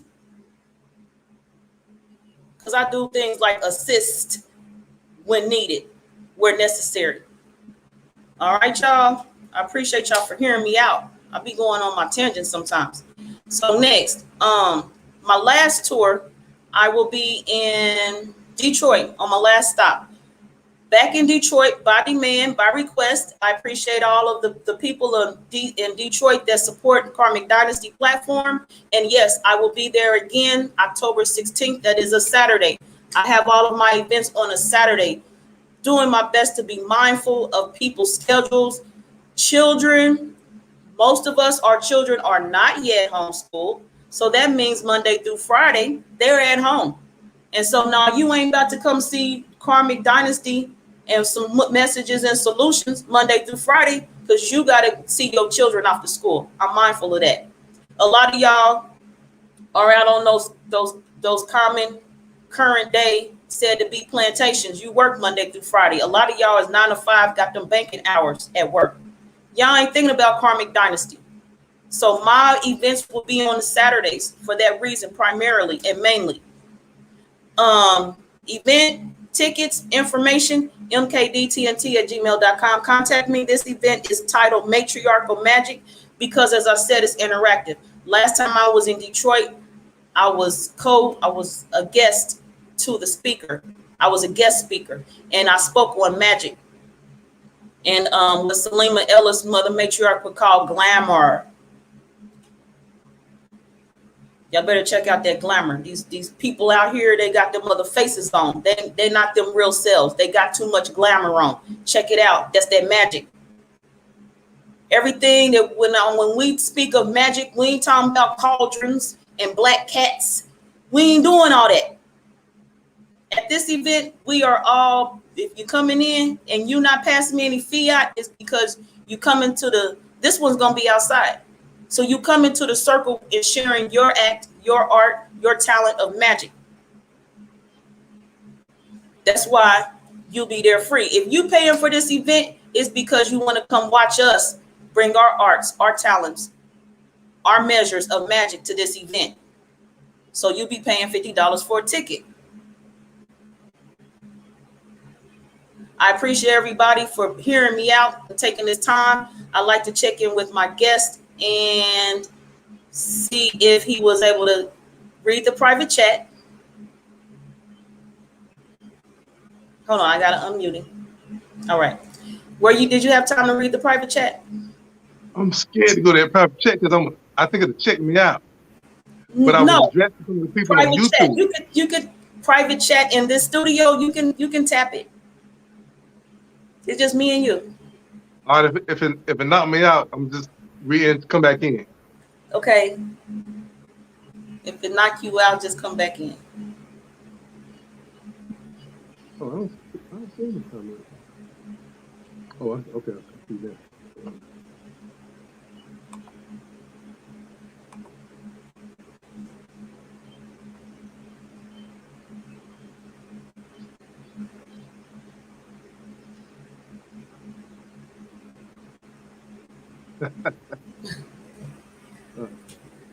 So while my guest reads the private chat for me, because we got some coordination to handle here.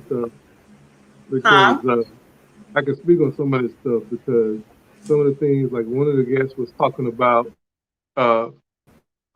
Salima Ellis was talking about They Live. And hold on, no, not the comment section, the private chat. So let me tell you what the private chat says. I didn't see anything in the private chat. Okay, the private chat says, do you mind if an audience member joins us on the panel? We have some people that want to come on and talk to you or with us on this topic. Oh, I most certainly don't mind. I do see that comment too, by the way. Hold on right quick.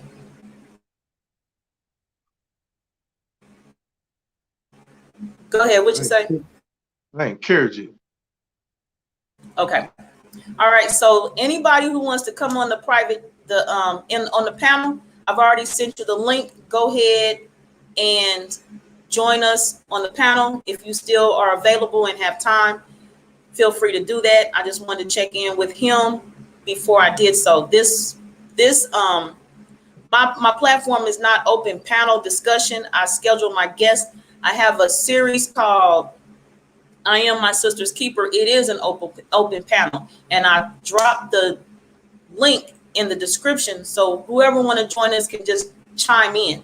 So this was not a setup like that, so I had to get permission from the guest and see how he felt before I just freely let y'all in. Yeah, it's my platform, but I don't need people to be uncomfortable. I need everybody to be in their comfort zone and break out as they feel fit to do so. So until they come back in, and or if not, we are ending this broadcast at 4:30 at the latest. So if you want to come in, you have a few moments to do so.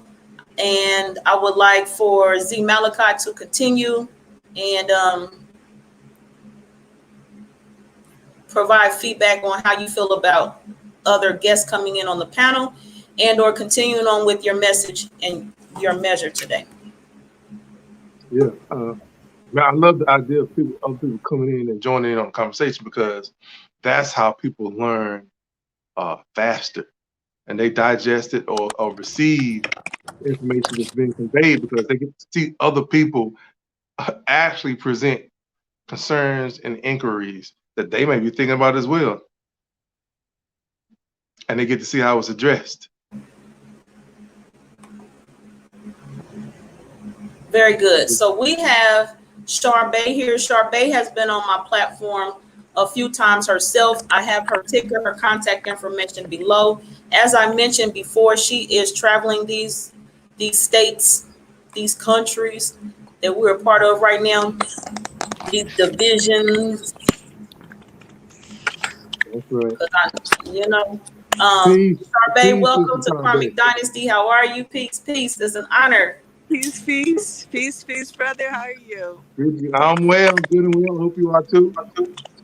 Yeah, I find this to be very interesting, and I just wanted some clarity on it, how it works when you're talking about going into when you're going into grocery stores and you're just going in and saying, okay, ring it up, and this is what I'm taking. How does that work, and how does that? I just it's just fascinating to me. I have I'm not against it. I'm not clear. Let's put it that Right. way. It's On not something that we think is possible, uh-huh, right? But we uh-huh, don't wait for things to make sense to us for something to be possible. We have to push the yes. envelope. Uh-huh. We Okay. have to push the envelope. So we have to get in there and have conversations and let them know that this is what's going down. The same way people say, oh, I'm willing to protest, to get pepper spray sprayed on me, get beat, and hog-tied off to jail. You see? And so you have to have the same attitude by letting them know I'm not just coming down here to protest, but I'm coming down here to grab some items out the store. I'm gonna bring it by the register so they can scan it, and I'm leaving with it. Can you see? The only difference is that you're giving upper management a heads up, whether that's the general manager or the people that are actually on the board for the corporate office. And you letting them know that you might want to come up with a budget for when this happens in our community. Because when it happens in our community, I can guarantee you, when we walk into your store that's in our neighborhood, this is how it's going to go down. You see? So they can they can respond in their own kind, in their own way, before this event ever takes place. So we can all see and know what they expect, right? But we'll never know if we don't make the move. We'll never know what their reply would be before we even have to establish an autonomy zone, right? But we're going there before it ever happens, and we'll let them know when it goes down. When we become unrest or unhappy, right? This is how the community is going to function under an autonomy zone. And since your store is in our community and frequently visited, right? This is going to affect your stores, your business, your organization, what you want to do. You know, so when we when we send a message, however we send it, letter, email, or a Zoom meeting, we're asking, you know, how do you respond? How would you like to work with this proposal? They can even say, no, it's not going down like that. If you come into our stores, you better be willing to buy something. Okay. All right. You saw how people were willing to protest before? Well, we about to protest a different way. We just gave you heads up. You see? Mm-hmm.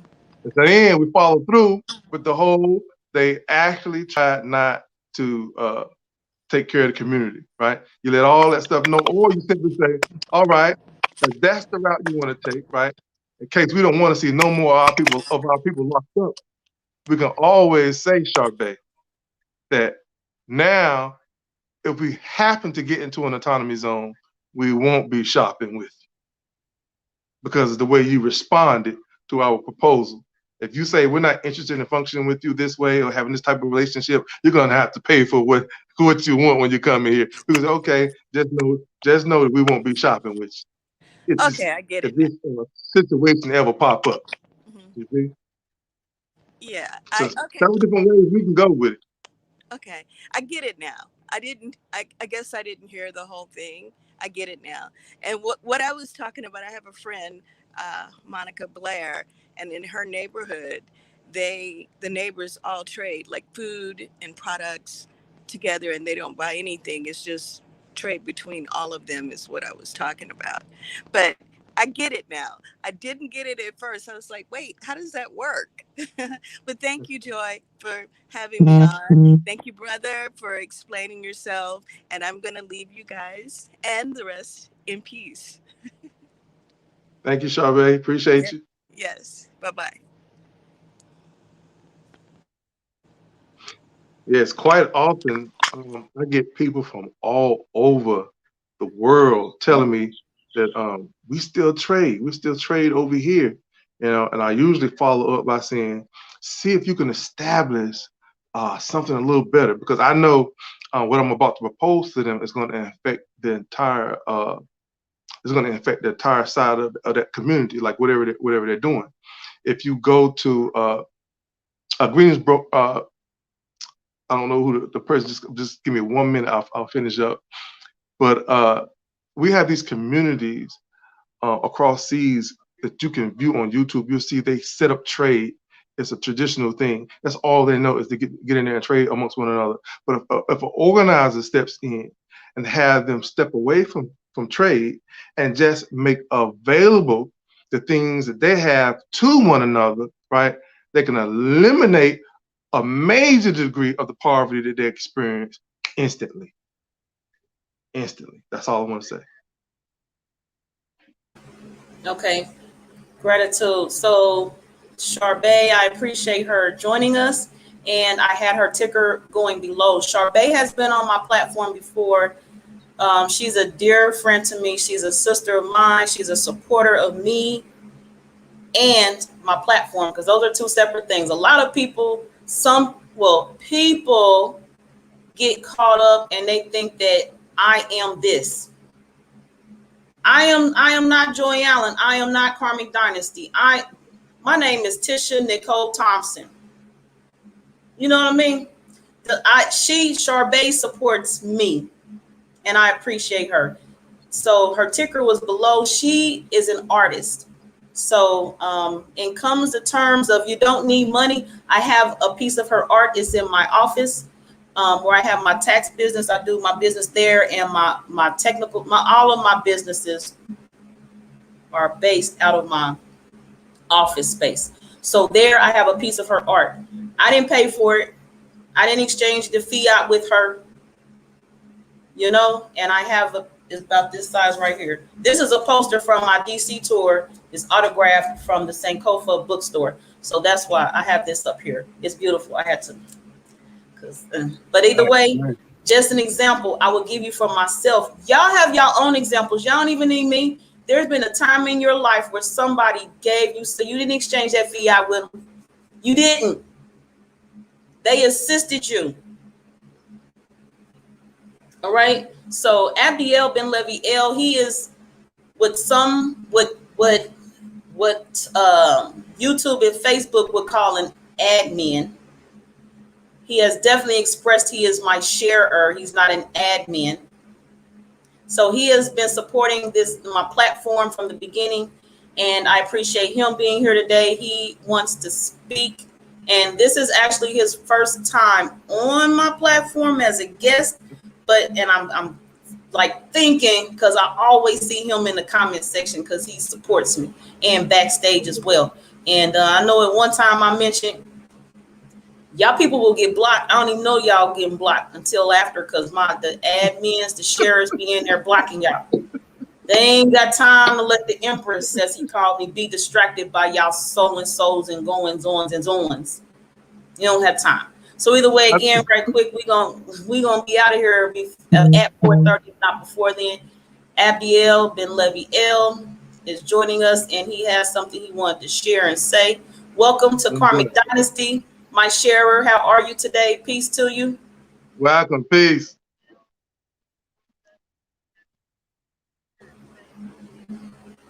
Abdiel in the house. Okay, I had your mic muted. My bad. Apologies. Abdiel, you with us, Emperor?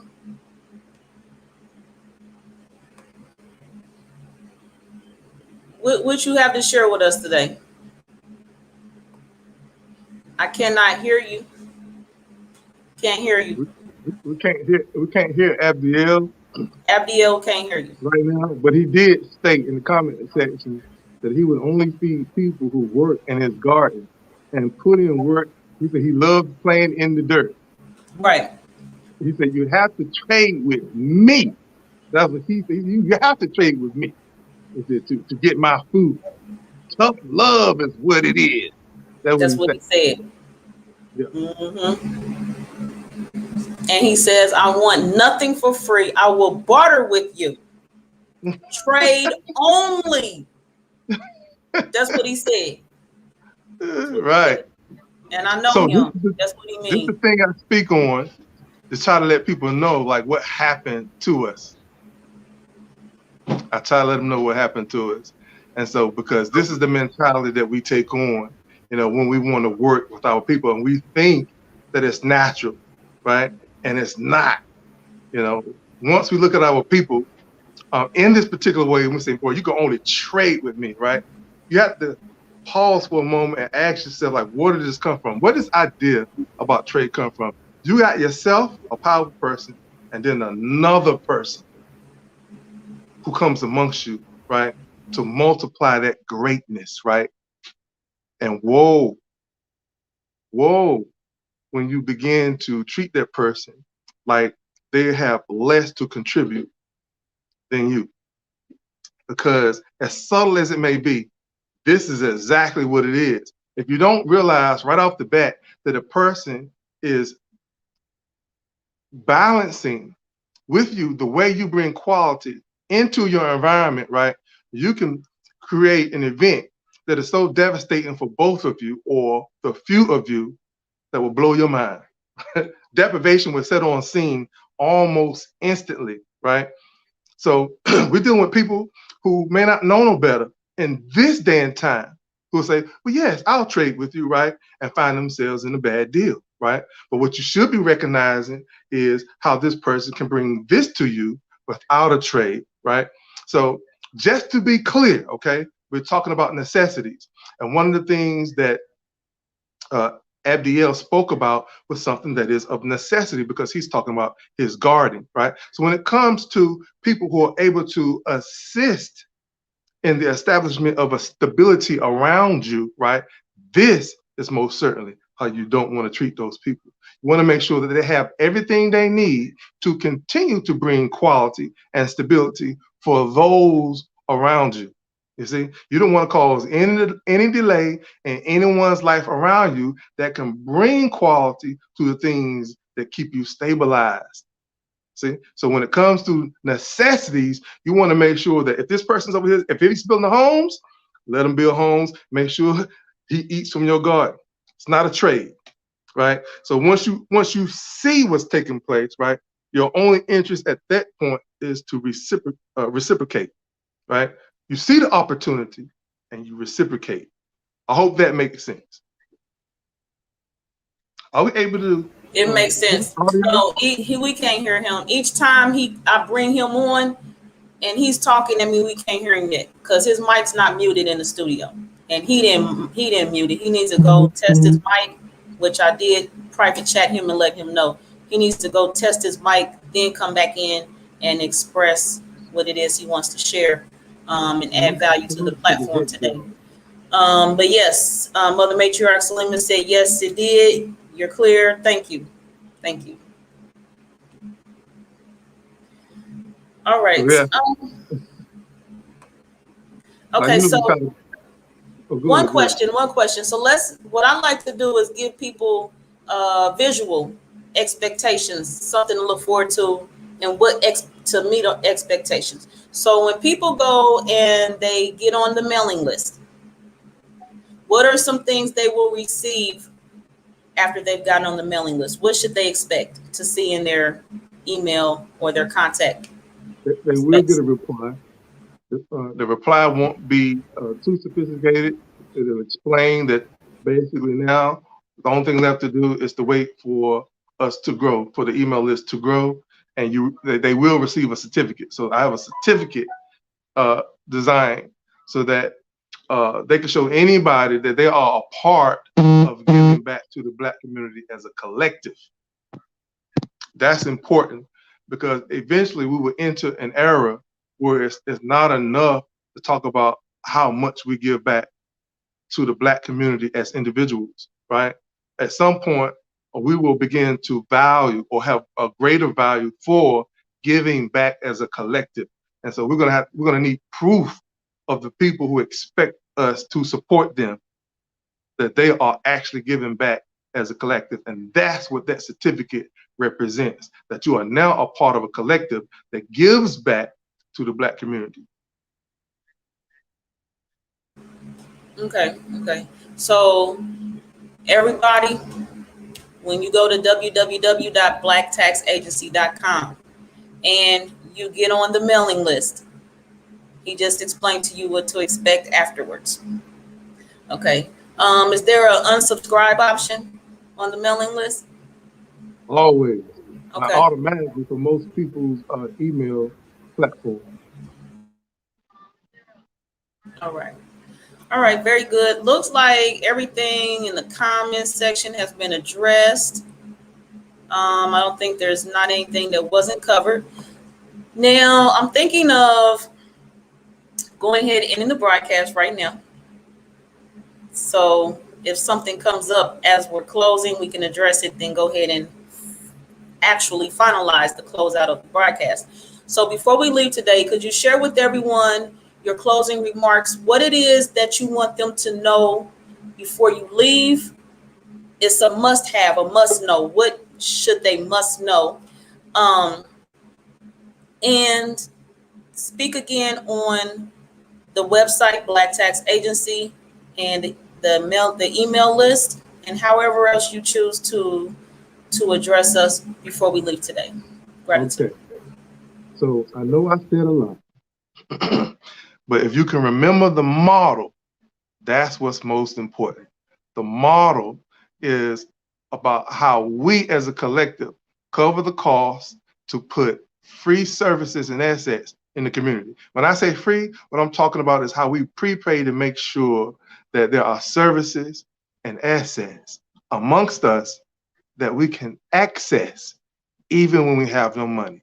Always remember that model. Even if you forget some of the things that I say and you actually involve yourself with that model, the things that you should know would immediately become apparent. And that means that you will know that you need to use this model to get people on the phone, to get engineers back into our lives, to get dentists and orthodontists back into our communities. You will automatically know how to do everything else. But once you see how you benefit from one situation, which is where you got some services, even when you didn't have any money, you couldn't afford it, but you still got the services, and you actually know that it took a mass collective of us to put it in place, that alone will put you in the position to go down a list of an entirely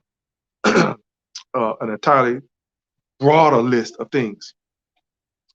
I also want to say that once you're involved um, with this consciously, everything else that you do, it don't matter what your fraternity is, it don't matter what your religion is, it doesn't matter what our differences are, right? It don't matter what our differences are. You can get in here and apply this model because it economically frees you. And this is what you want. You want that ace in the hole. You want that economic cushion. No matter what your religion is, no matter what our differences are, we want these things. We already know this. That's absolute. If there's anything that's absolute, that is. We know that we want these things. We don't have time to be arguing and hating over each other, right? When there's things that we can have without challenges being attached to them. So keep that in mind. Also, with this being in our minds, when it comes to people that we would like to support, you can always support these people with the consciousness and information at heart that you're also a part of this. That's the most powerful thing that I can say about being on the email list and functioning as a collective, because you're also giving back to the community as a collective. You can always turn around and support anybody you want to, even if someone looks at you and says, you know, you're just making them rich, right?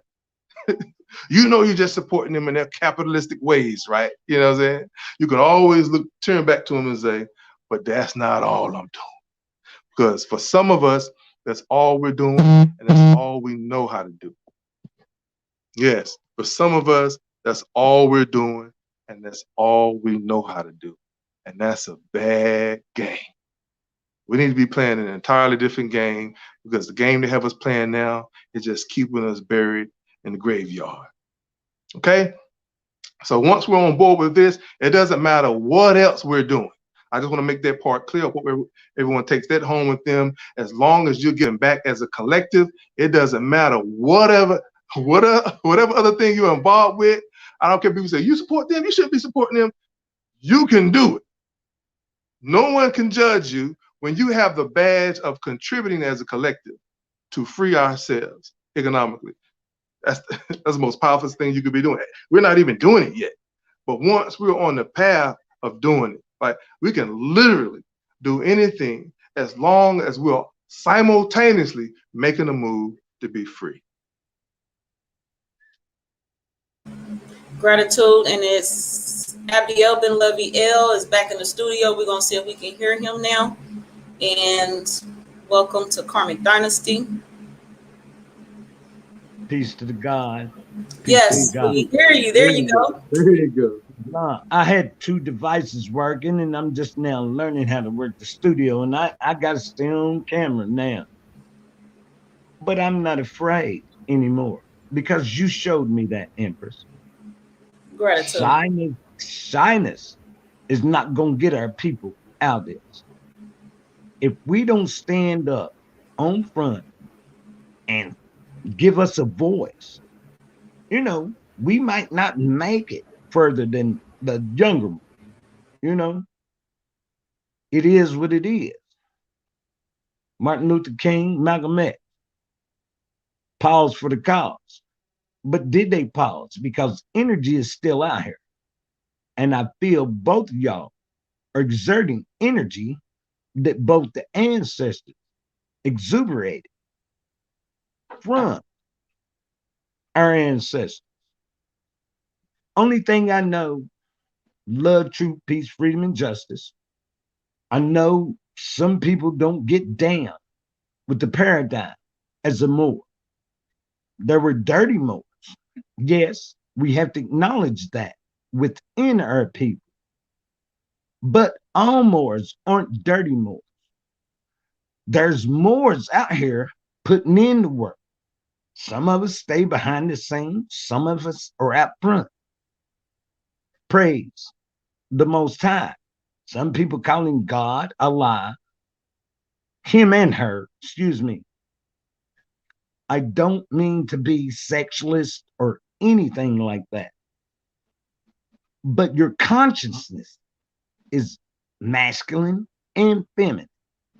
And me and you, bruh, we have both.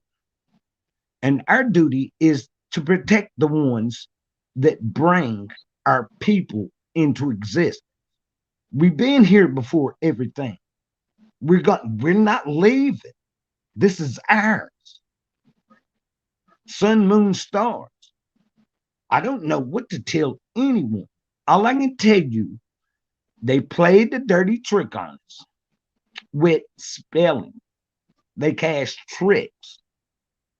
But until we know how to reverse the spells, we're not going to get anywhere. Can't make them leave until we know how to make them leave. I mean, I don't know if everybody under, inner, and overstands. Under's first. I stand under nothing. I stand under nothing. My God's is my mother and father. That is the reason I made it to this point. If everybody don't understand and overstand that, you need to go search within inside self. I can't be yourself. You can't be me. Emperor, yes, ma'am. would you speak to us about why somebody would have to trade only with you? Trade only. Because we spoke about Z Malachi spoke on bartering and trading in our community. Do you have any flexibility in assisting from your garden? I just ate out my garden. My dinner's getting cooked out my garden. But would you assist us with the meal? Everyone. I have the green thumb. I know what I'm doing. Okay, do we have to barter or trade with you to get something from you? I don't need your fiat. Barter really, or trade. No fiat. I'd rather barter and trade something of value. No assistance to our people. No aid and assist. I mean, if I mean, maybe you might cash app, and I'll send you a receipt for seeds. That's like barter and trading. That's what we're trying to get to. But once we get, you waste one green pepper, and then you have 60 seeds. Okay, 60 I think times the two. message of the guest Z Malachi is to assist to get rid of the bartering and trading terminology. Is that right, Z? That's right. Okay. Let, Um, hey, so Empress. if I hold on, so if Mhm. anybody who knows you, they know where you reside and what area. So while if I come through there, I have to give you something in exchange. I Oh just no, you cannot don't give you have some. to. I can't just No, grab me a green tomato. oh, you can get. I mean, if no, you know what you is. Don't Okay. do that. And anybody else? Can Z I'm come gonna and just grab I'm a gonna Z? feed our people. Can Z Malachi come and grab Oh him a yeah, green yeah, he tomato? dropped it.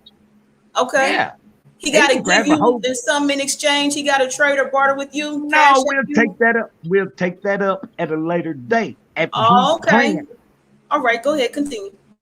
after he plants. You can take the whole plant, bruh, and I'll repot it for you, Islam. And then you just start it off. We have to have a foundation, something to build on. He spoke on that. We have to have, no, there is no charge, but I'm talking commerce. You remember what I said? We have to learn how to do commerce. But first we have to get the we together. Okay. Everybody needs. Go All ahead. right. So, Emperor Abdiel Ben Levi El, what I would like to do is bring you on as a guest, and we can speak on what you talking about. Commerce, I know with you is a whole nother book, and at least 2 hours worth of conversation. Islam, and I'd like to have Islam. my brother as a guest, and we Oh, you can want put Z the puzzle. Malachi? Come on. Yeah, we're gonna put this puzzle together. Okay. So, we will talk Can I say Mother something? backstage. Earth, We will Mother talk Earth, backstage. Mount Mother Abdiel, we'll Earth. talk backstage. Right now, I'd like for Z Malachi to come on Close that. and respond to you because you just offered him something. Let's hear what his Oh yeah, response is. let's get All it, right. bro. Okay, Gratitude. so Brother Abdiel said two powerful things. He said, we got to get the we. He said, we got to get the we together. What was the other thing he said? He said, we're going to work this thing out. We're going to figure it out. The two most powerful things that we can have our mindset on is working things out together. That's it, right? But we aren't doing anything if our minds are not set on a community-based abode. All right. So with credit, if I give credit to what he's talking about, because what he's focusing in on is how he will survive in this day and time. That's what he's talking about, right? But what we're talking about is preparing to get away from a savage system. Commerce is a savage system, right? So we're trying to adjust our minds to prepare for those who want to have a community where they codepend on one another. When you codepend, there's no necessity to trade, you see, because you have to allow people to bring to the community the things that we know are going to sustain us all. You see, so you don't have to depend on an immediate exchange, like if we have a garden, which would be the community's food bank. You see, so we will have a group of people who tend to that, a group of people who tend to the homing situation, a group of people who tend to bringing, establishing a route or a way for receiving clean and fresh water, no matter what we have to do, whether we have to go to the sea and bring it back to us with our own filtration system and our own distillation system right there built by us and our community, right? And we got clean water based on what another group of people do. And then we have a people who are so talented that they can keep making clothes from plants, from trees. You see what I'm saying? We can make clothes from mushrooms today. But all I'm saying is we can have a group of people in the community that can bring so much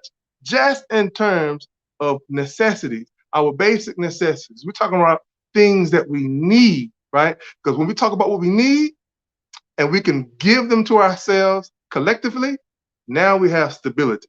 That ground for stability means there's nothing else we will ever need from anyone. So in that perspective, right, we are not trading with ourselves on the individual level.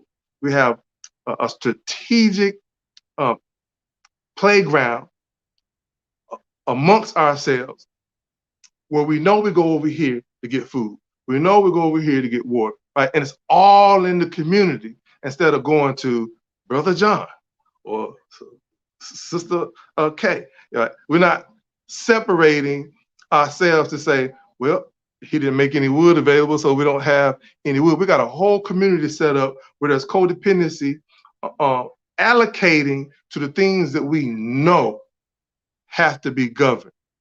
So I'm hoping that makes some sense, because once we establish our database of necessities, we all pitch in to make sure we have it ready and available at all times.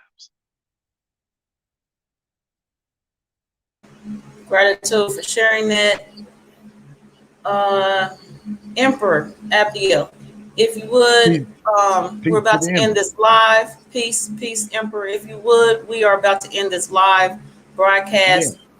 Speak your um, closing remarks.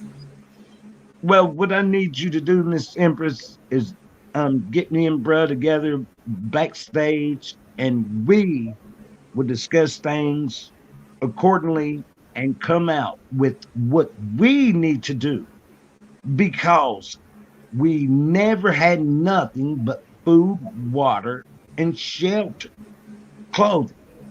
You have some clothing, but nothing never cost us nothing until the hybrid European come upon the Mm-hmm. stage and started stealing, making his way. Yes, there were dirty Moors that brought them out of the cave, and they were using them for their benefit as Slavs, which is a slave, and what do you call them? Concubines, a female tool, you know, a Mm-hmm. hoe. Excuse me, Mm-hmm. excuse my language. I'm going to keep it clean. Yeah. But we are going to have to create a think tank and fix this, because all of us are not going to survive. Believe you me. And if we're not on like minds, I don't really need you, because I can do it all by myself. I think I know how to build a tent, a shelter. I know how to grow food, but I don't want none of our people left behind. But until we change the mindset of our people to think like these people, because you can go in South Carolina is a good place to go. Those Okay. hybrid Europeans are going out in the woods and teaching their children how to build huts, hunt, shoot guns, survive on our Yeah. land. That's not going to work with me. Okay. That All right. Now, what will work for me right now is if you close, tell everybody whatever, goodbye, however you want to say goodbye, because I'm about to end this live. And then after you is the Malachi, and I'm close out the show.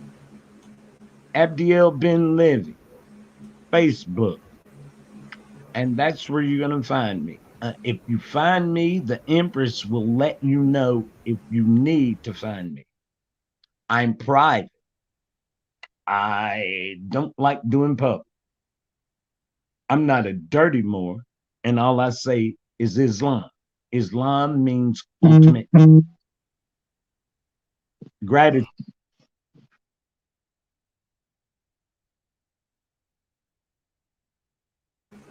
If you would, Z, give us your closing. All right.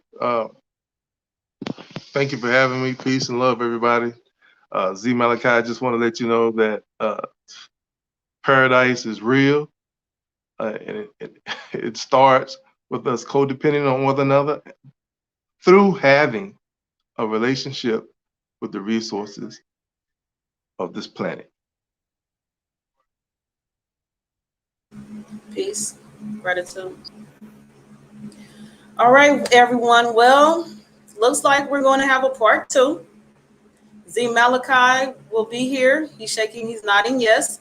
Abiel Ben Levy L, he's nodding yes. So we'll have a part 2. I'll schedule it, pre-schedule it so you'll know it's coming. Clear your schedule, rearrange some things. They'll be back. We'll be back. I am Joy Allen, and you are on the Karmic Dynasty platform, and I appreciate you all being here. I am glad that the Ramech, the family, has heard today's message. And peace, love, light, wholesome, wellness, balance to everyone. Enjoy your day.